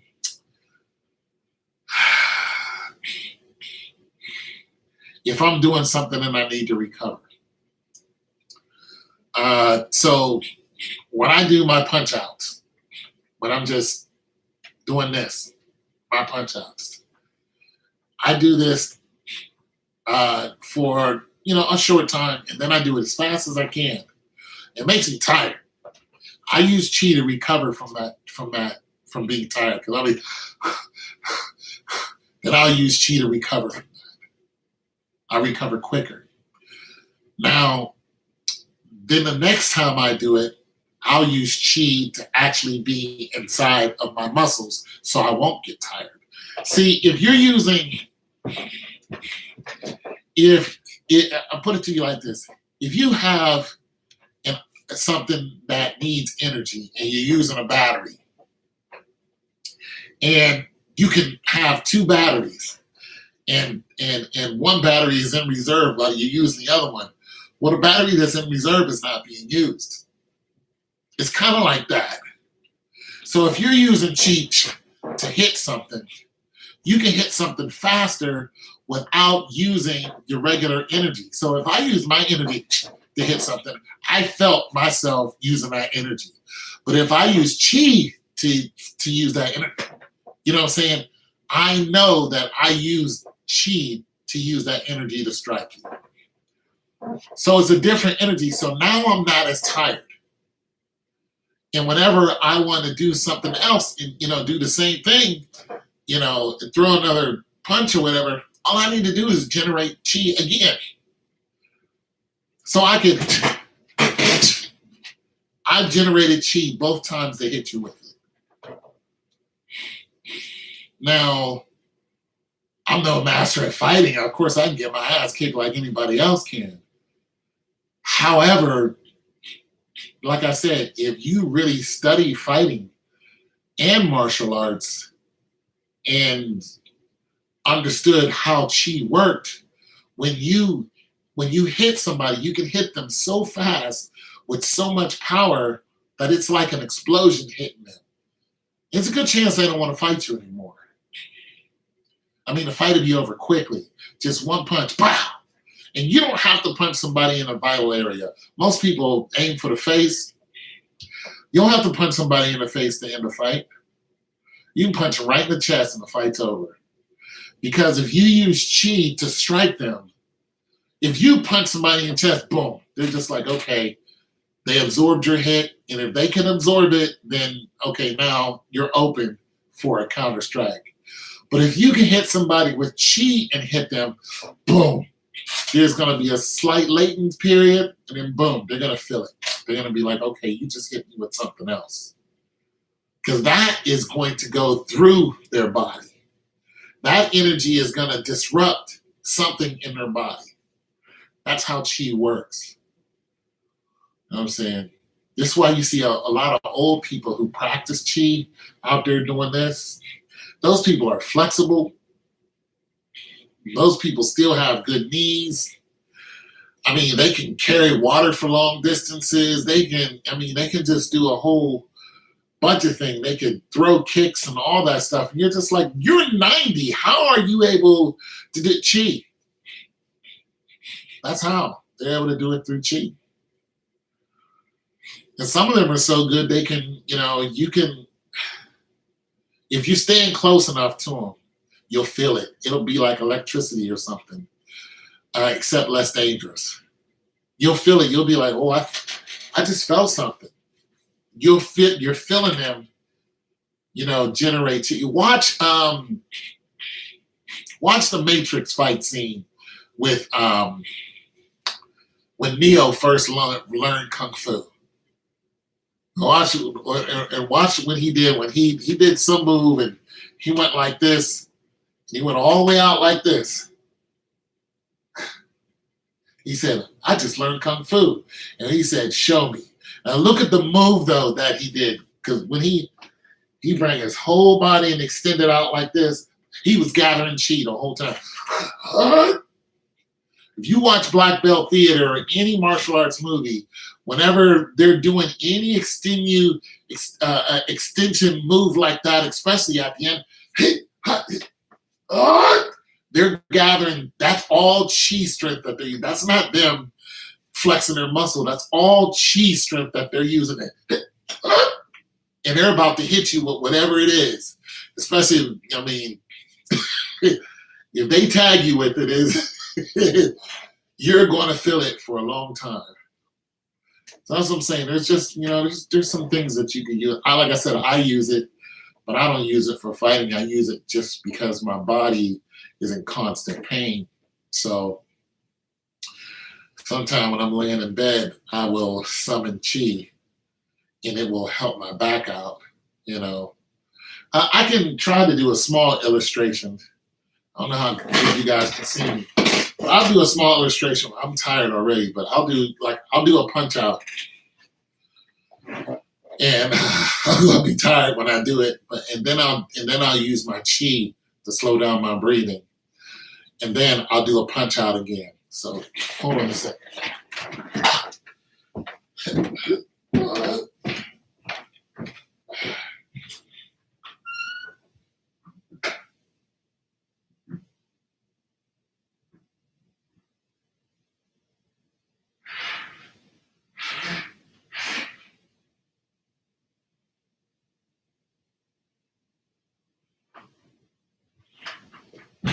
I need to eat. I need to get some food. What's wrong with me? Bum, bum, bum, bum, bum, bum, bum. I'm gonna tilt this up a little bit. A little bit. Yeah, it's not gonna tilt so much. All right, so it's just a regular boxing stance, like so, right? When I do punch outs, I just stand there, Now, I'll do this, and I will not use chi to do this. But when I'm recovering, I'm going to be breathing hard. Because like I said, I'm already tired and I haven't eaten, so I haven't gotten my protein back. But I'll use it to recover. My heart rate will slow down and everything. So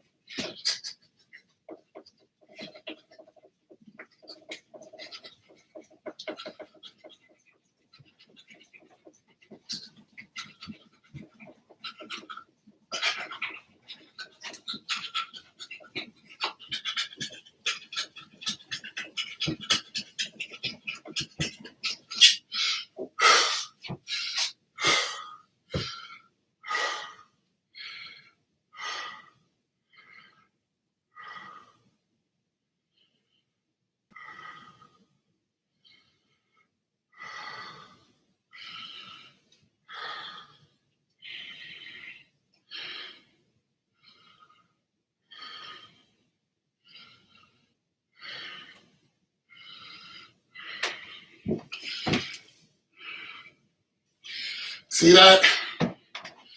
I'm still using it. I'm still calling on it.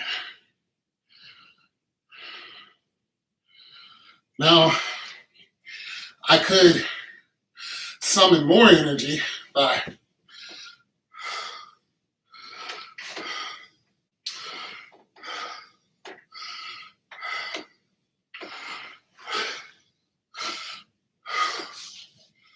and bring more energy into me.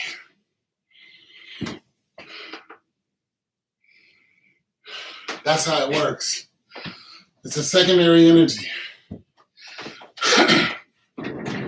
It'll slow down your breathing, gives you more energy. Now, when I was doing my punch outs, I was doing that without using chi. All that was just pure energy. That's why I'm so tired. But if I use chi energy, I'll be less tired.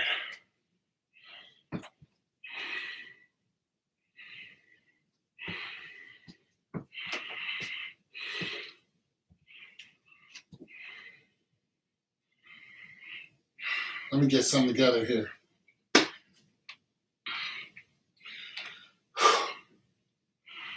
I need to get me some chi first. Hold on.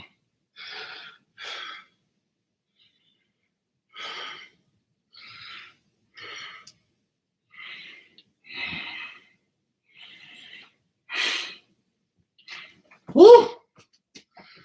Woo, that stuff is good. That's some good stuff right there.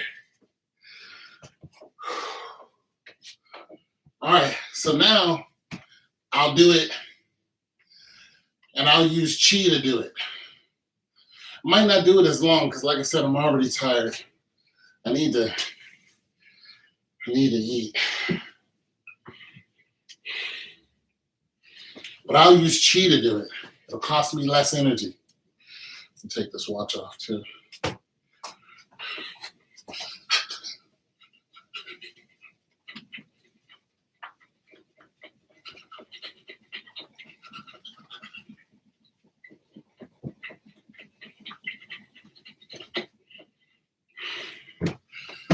Cost less energy.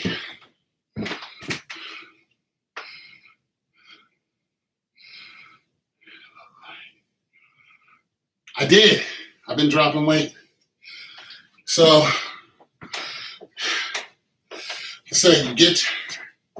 when you use chi, if you use a lot of it, you need to get some back, especially if you're already tired. If you don't, you'd be on the floor real quick. So you just take your time and get some. It's just simple movements, but it's all gathering energy onto you. And you use that energy as a dominant energy. And then you're back to normal. You can use whatever energy source you want from there. But if you're going to strike and use your chi, you got to get some first. And that's why you hear martial arts go, hi! It's chi. Chi. You move a certain way, you're getting your chi back. Don't just be out there bobbing and weaving. That's nothing. But if you're getting your chi back, whenever you see Jackie Chan, when he's doing Drunken Master, he's doing all this. Woo! Woo, that Drunken Master. Woo, that's all chi right there. Some guys are able to use their palm and strike something and have a complete, whatever they strike, boom, shatter it. So chi will go through it. So,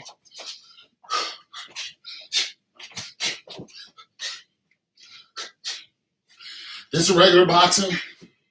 This is a chi punch. This one will get to you faster. See how quick that is? It just gets to you faster. Especially if you step into it. Extend out, boom. It's a full extension too. And if you reach into it, you can cross a distance quick. Now, I'm slow. So imagine if Devontae Davis does it. Woo! He can throw a leaping left at you and cross 6 feet, no problem. So yeah.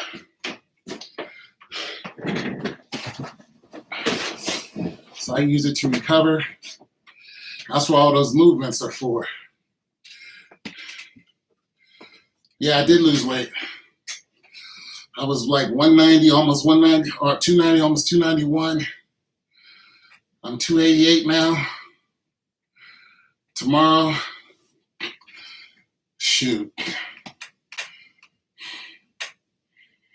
Yeah, tomorrow, it'll be,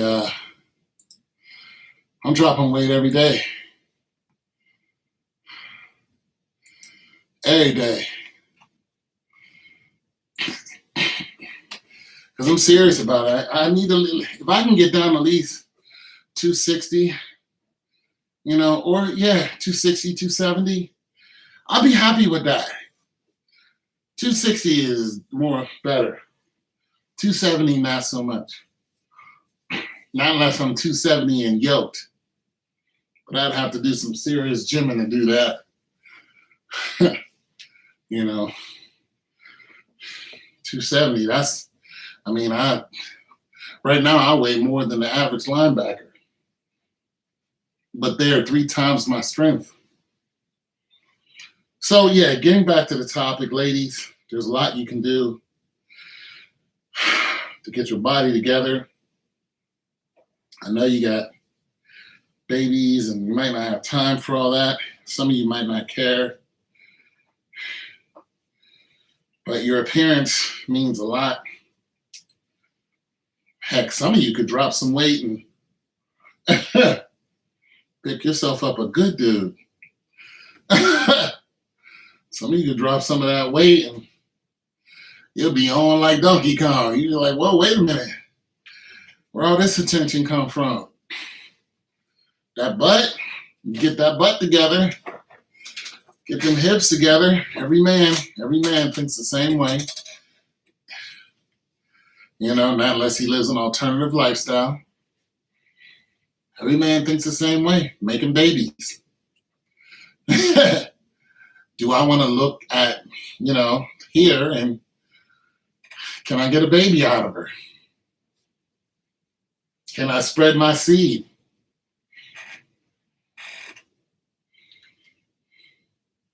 What up with you? Yeah, every man thinks the same way. Can I spread my seed? That's what we're here to do. That's what men are here to do. How can I make more of me? How can I duplicate myself? And when you're looking, sloppy, we're thinking that you're not a healthy candidate. This is why I told old girl no. That's why I broke up with her. She was not a healthy candidate for me to spread my seed.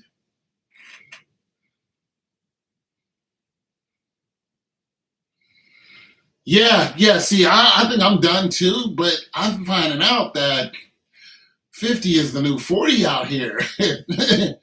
You got cats out here who are 50 and 60 dropping babies. I'm like, who you guys, Abraham or something? Y'all think y'all 100 years old gonna be dropping these babies? I'll be like, okay. Well, there's a few reasons for that. One, there's more women on the planet than there are men. Women in some cities outnumber us 14-1. And this is from marriage. This is women who are able to legally mate and marry. So in some states, it's 16. This is without parental consent. And in other states, it's 18. So if you're looking at the state where I'm at, where 16, what do I say?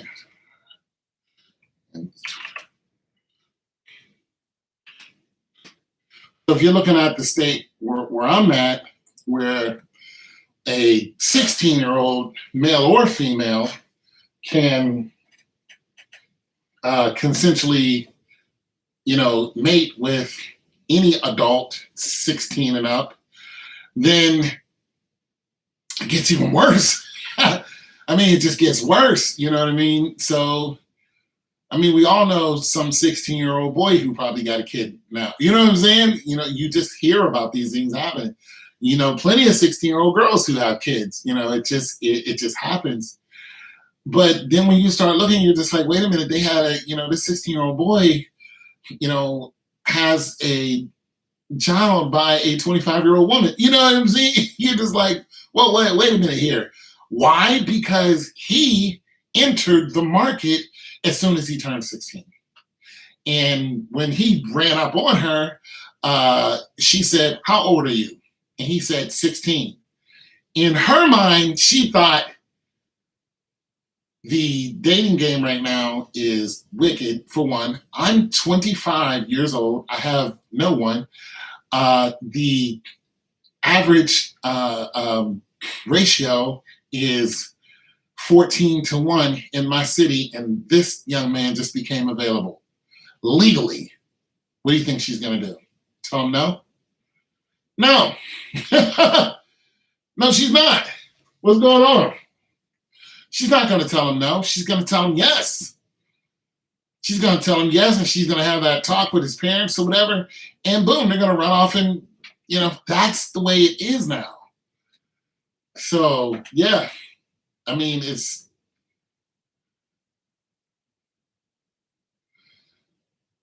we're talking about weight, black women and weight, well, black people, but especially black women, simply because the woman's appearance, okay, the Bible says a woman's hair is her glory. That is very true, but you can't have beautiful hair and just be morbidly obese and think that, some guy who, or you think that betters your chance in a dating game. Now, my nephew has, his wife wanted a guy with a belly. And she just happened to have a belly too. I mean, they're just, you look at them, you're like, both of you have the same belly. You know what I mean? Yeah, okay, fine, that worked out for her. But nevertheless, you still have to consider the fact that the better looking you are, the better chances you have of mating. That's just it. This is not so much for a guy. You can take an average guy and you'll see him walk around with a beauty queen. We've all seen it. And the first thing you ask is, how did this dude get this woman? Well, he just beat you to the punch, that's all. He was just the guy who said hello. And you were intimidated because she's so good looking. There's beautiful women, BBWs too. And but again, oh, I didn't say there wasn't beautiful BBWs. I done kicked it with a few of them. But nonetheless, we're talking about health here. We're not saying that somebody can't look good and be obese, because you can. But we're talking about what's healthy. What's healthy for you? What's healthy for your children? You know what I'm saying? Oh, yeah. Yeah, we're talking about health here. So it's not so much, hold on a second. I'm going to keep talking about it. Yeah, it's not so much that these women can't get somebody to lay on top of them. We can get you to be a baby mama. That's not the issue. Let me tell this person.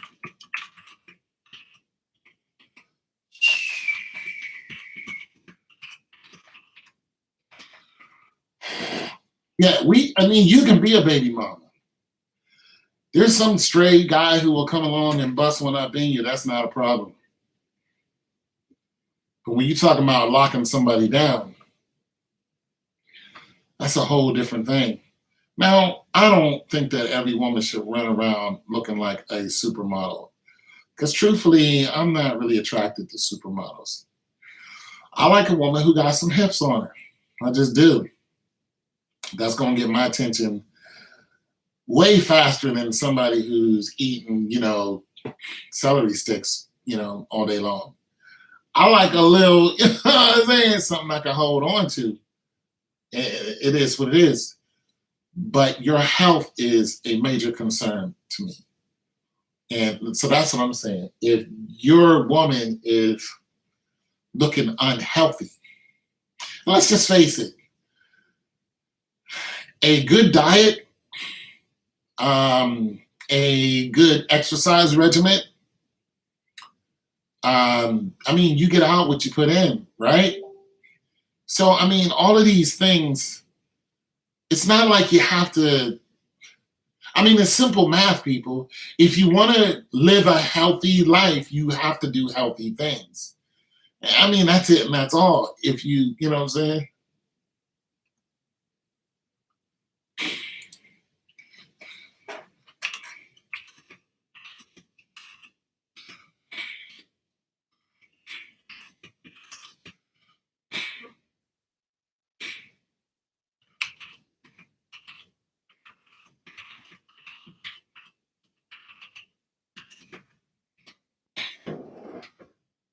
So that's what I'm saying. Yeah, she thick, but she got shape. But you're not gonna let your wife become obese. You're gonna be like, yo, no. You're not gonna let her expand to, the Grand Canyon. You're just not. You're not gonna do it. And when she, needs to come up off the, Cheerios and ho-hos, you're gonna be like, babe, we gotta do something about this. We have to do something about this. Because look, a nice shape, on a thick woman, look, it can't be ignored. I mean, you see somebody who's thick and it looks hourglass-ish, you're just like, God, like this woman I used to work with. She was just incredible. And she was almost 6 feet. She was just, I mean, whenever people would first look at her, they thought she was not even from this planet. I mean, she was just everything, just right. I was just looking like, God, this gotta be one of the prettiest women I ever seen in my life, and just built. She wasn't no toothpick, and she had a little short dude, some little short, you know what I'm saying, Plies looking dude. Like this dude looked like Plies. But hey, they was happy, but her fine. So, oh my goodness. Oh, if I had some money, she could have still got it. She just was looking ridiculous. She looked like money. Like you can't. You look. No. I would take her anywhere. I would present her anywhere. I'm sorry, Mr. Mayor. If you don't like the way this looks, yeah, you ain't sleeping with her. I am. Go back over there to Melania Trump or something. But this right here, this is something special. This is, hey, this for this grown people over here, right here. Oh my God, no. So I wouldn't dare tell this woman, hey, you need to go ahead. But if she start getting wilder and all that, look, her boyfriend has to help her put her pants on. Like, how you see these videos where these chicks act like their booty so big that they can't get in their pants? No, this chick was really one of those girls. She was like, my man has to help me put my pants on. I'm like, I believe it. Because that right there, that's a work of art. With a waist like this and a big old, with no injections, just regular corn fed. You can cry. You cried. I shed a tear. I'm not going to tell some woman like, yo, you're just unhealthy. No, but the thing about women who are like that, for one, she would go to the gym too, because I saw her at the gym. So she understood, like, yeah, this is cool now. I'm 26 or whatever, but this can get out of hand. Like, yeah, she's super thick, but it can, when you hit 40, if you're not keeping it, together, yo, it could turn into an extra 50 pounds, 60 pounds, and you're one injury away from being morbidly obese. I'm just saying, so you want to develop a regimen of exercise while you're young, so your body can get used to it, and you can have that snapback when you get older. I'm 53 years old. I can recover a lot faster simply because when I was 23 years old, I ran everywhere. My body still remembers that.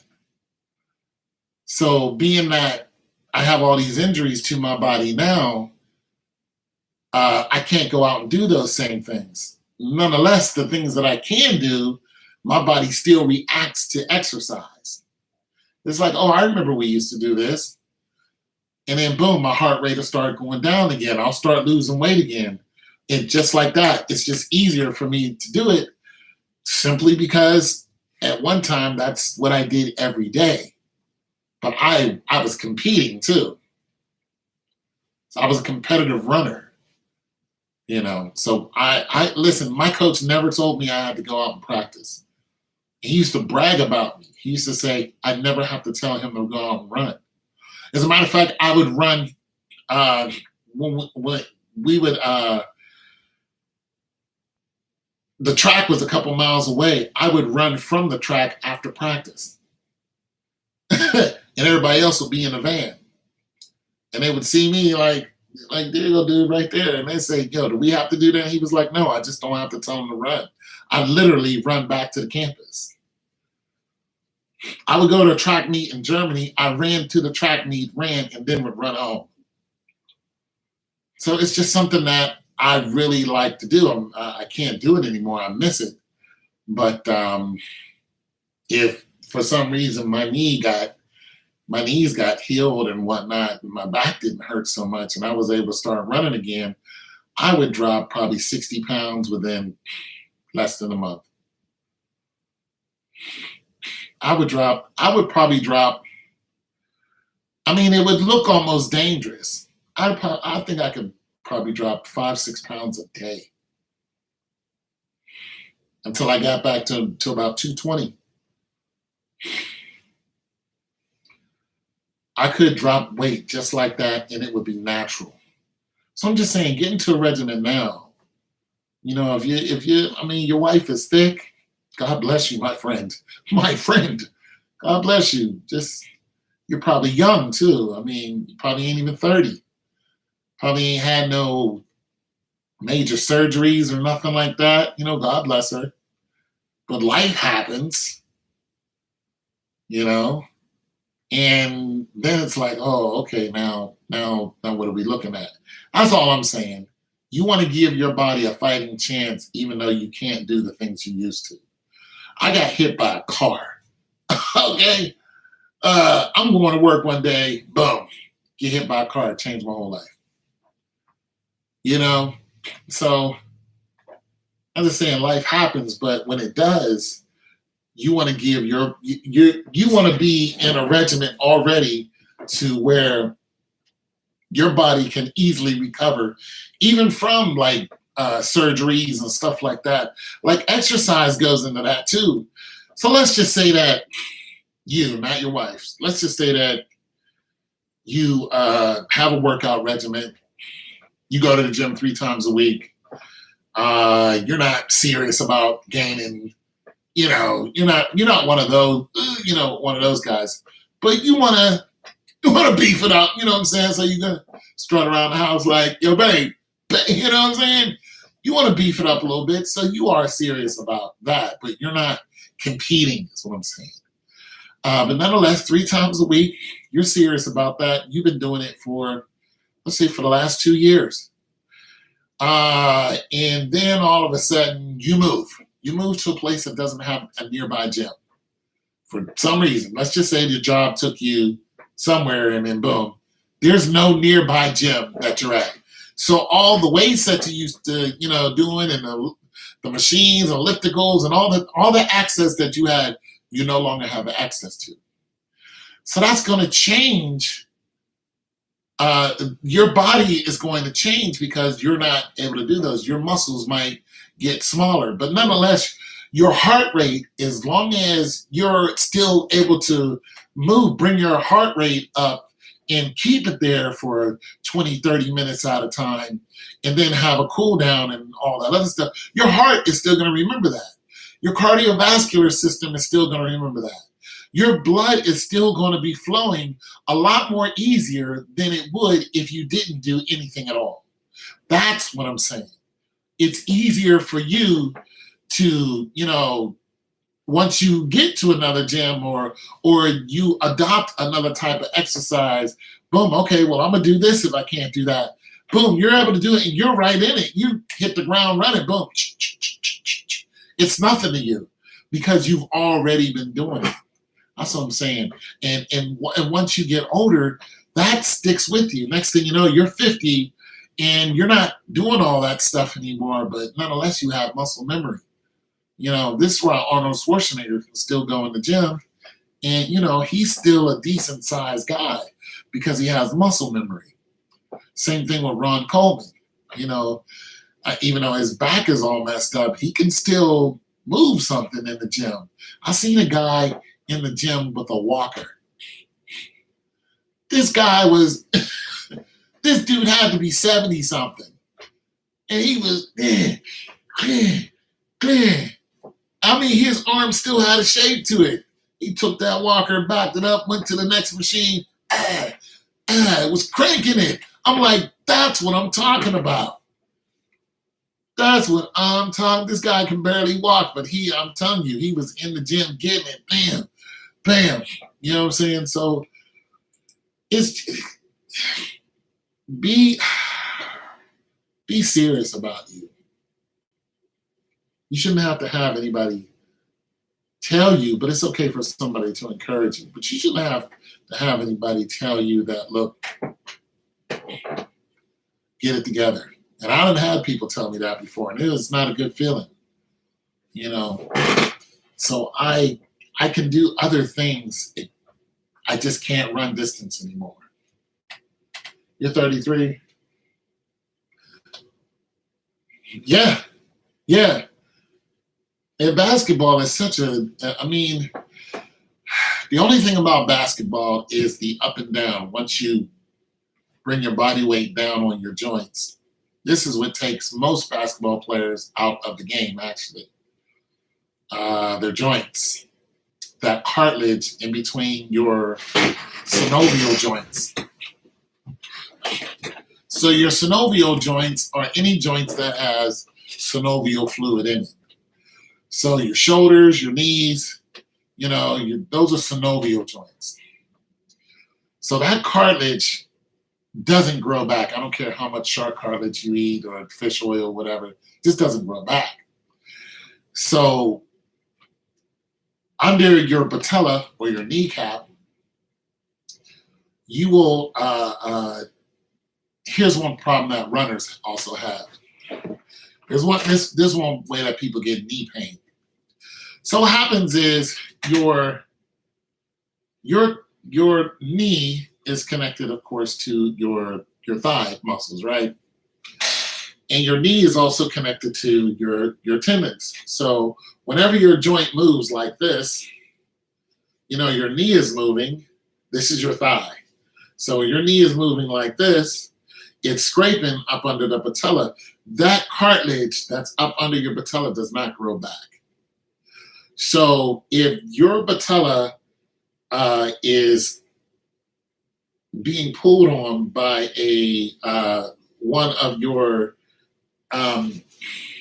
muscles that are hooked onto that sinew, and it's off track, whenever you bend your knee, your patella is going to go like this.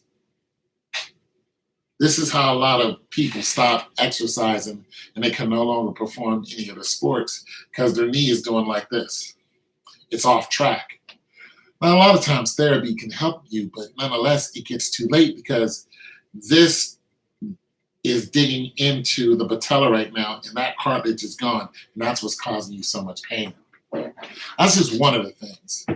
Of course, synovial fluid is another thing, but you know, this is why people go ahead and get shots inside of their joints and things along that line to help them with the pain so they can keep performing. But that's the only thing I don't like about basketball itself is when you come down and land, there's 3 times your body weight that you're landing on those joints. And yeah, it's only a matter of time before your joints are like, no more. So yeah, the same, like I said, the same thing is a problem with running. Your synovial joints and your knees, and they just had enough when it comes to running. Not unless you're, you know, just one of those people who can just run forever. But yeah, so there are certain exercises I would definitely recommend. Not so much high impact. However, if you can still play basketball, play. But when you start getting that knee pain and all that other stuff, don't continue to play at a high rate. Like slow it down, hit J. You know, get them from the 3, from the top of the key or stuff like that. But don't go inside too much because the more you come down on that, the yeah.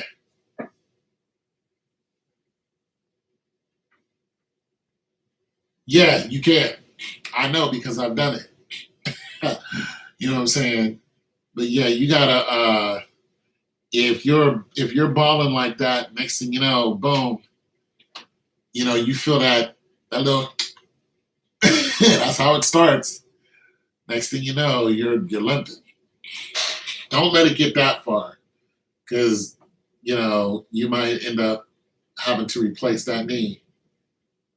Got to take supplements and diet's important as well. Yeah, if you can find the right ones to help you out, MSN and all that other stuff. I mean, if it actually works, it's fine. But you have to understand that stuff takes a while to get where it needs to go. So that's what I'm saying. If you start having some type of knee pain and stuff like that in your joints, and you're 38, okay, you're still young-ish. You're middle-aged at 38. You're middle-aged is what you are. But nonetheless, what I'm saying is, if you start feeling anything, back off of it because you don't want to be 60 and rolling it out. You know what I'm saying? You don't want that. You don't want to have a cane at 50. You don't want to be in severe pain walking up the stairs like I am. This is not what you want. You know what I'm saying? So back up off of it. Even though your pride will, I still got it. Okay, hit him from the top of the key. Run back down the court. But all the jumping and going up and coming down hard, you keep that up, and I'm telling you that I'm your future. You will be limping at the age of 50. You will, severely. And it will get to the point where you don't even want to stand up. That will happen to you.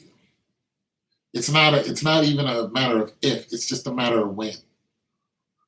And you'll be going back and forth to the doctors trying to find the miracle medicine that's going to help your hard-headedness.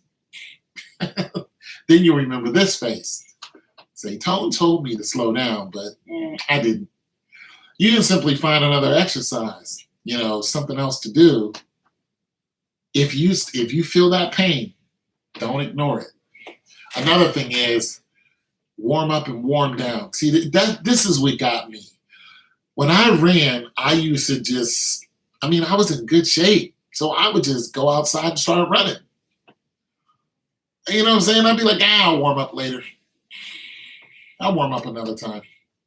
I would literally go outside and hit top speed and run 2 miles and then, warm down, come back home and wouldn't stretch. And then the next day I'd be all tightened up. Well, my body got tired of me doing that.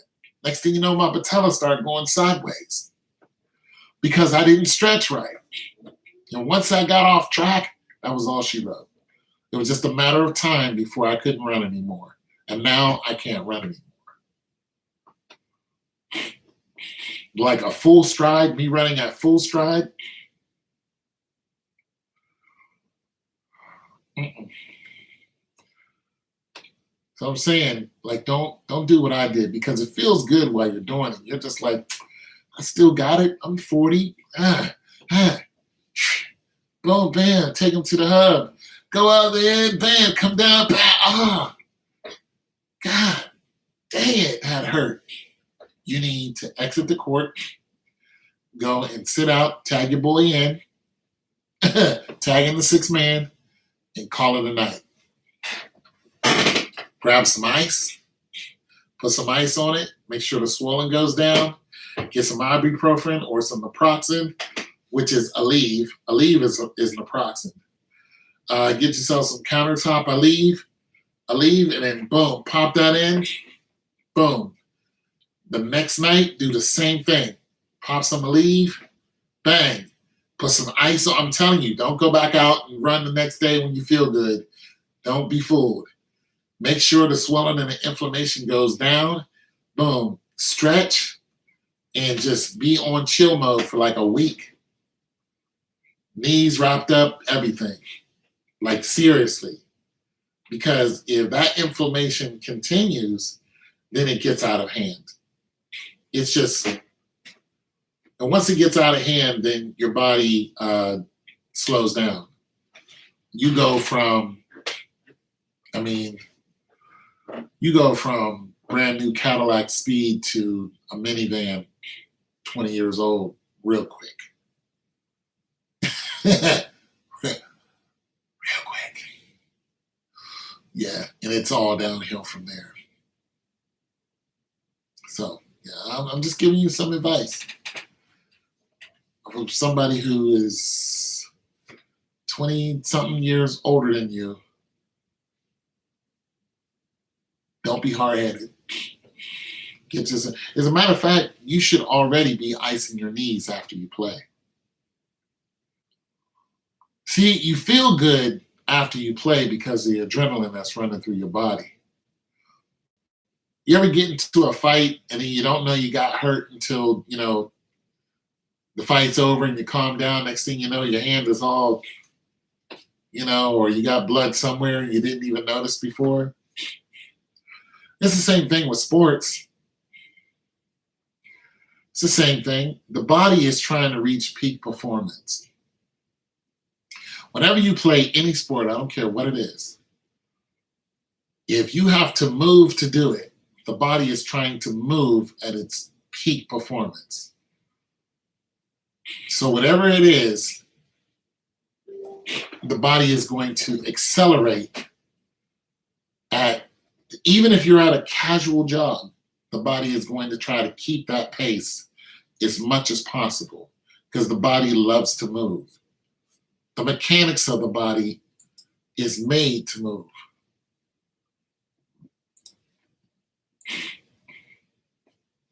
That's why technology is hurting people, because the computer and all this other stuff we got to stay at home is not helping us. This is why America is so fat. Then you get to a third and fourth world country and everybody over there is skinny. Why? Because they don't have the technology that we do. So they're not sitting at home watching TV, and they're out running around and they got to do it to eat every day. If you look at stories of, Indians and, American Indians, or, Indians that come from, well, pretty much anywhere. You look at any stories from 400, 500 years ago and further back, there's one common theme that you'll find everywhere on the planet. The majority of the people were not fat. Look at all your old stories and all your old reel-to-reels and stuff like that and all the old movies. The majority of people on any side of the planet were in great shape because you had to be, or you didn't survive. Genghis Khan conquered everywhere he went, and he did it by horseback and a bow and arrow. Sometimes when they rode the horse, they could ride the horse so good that they would tow another horse with it. Because when this horse got tired and it died, they would just jump on the other horse and keep going. I mean, just imagine the endurance. Listen, they would even go to the bathroom on the doggone horse. They would not get off the horse until they accomplished what they had to accomplish. And when you look at the territory that the majority of people in Asia have his blood in them and was affected by his warriors at one point or another. I mean, just think about that. He killed a lot of people. But it was the simple fact of the engineering of the bow and arrow that he used, and the fact that his warriors were so athletic and they were so lightweight that they could ride on a horse for miles and miles and miles and days and would track anyone down anyone. And when they came to your kingdom, they would tell the emperor or your king or whoever, and they would say, "Hey, give us what we want, we'll go away." And if you refused, he would tell you, "We're going to kill everything, including your animals. We're going to kill your dogs, your cats, everything. Everything we're going to kill, everything." And if you still didn't believe it, then they would go and kill everything. And when they finally reached the Romans, I think they reached the Romans. They reached the Romans. I think it was Genghis Khan that reached the Romans. No, it wasn't Genghis. No, it was he reached the he went all the way up in there into Russia. I forgot who it was, but they told him they paid him to go away. Just like the Vikings. Same thing with the Vikings.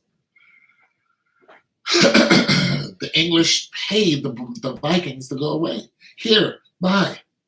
Just go. Because they couldn't beat them in hand-to-hand combat.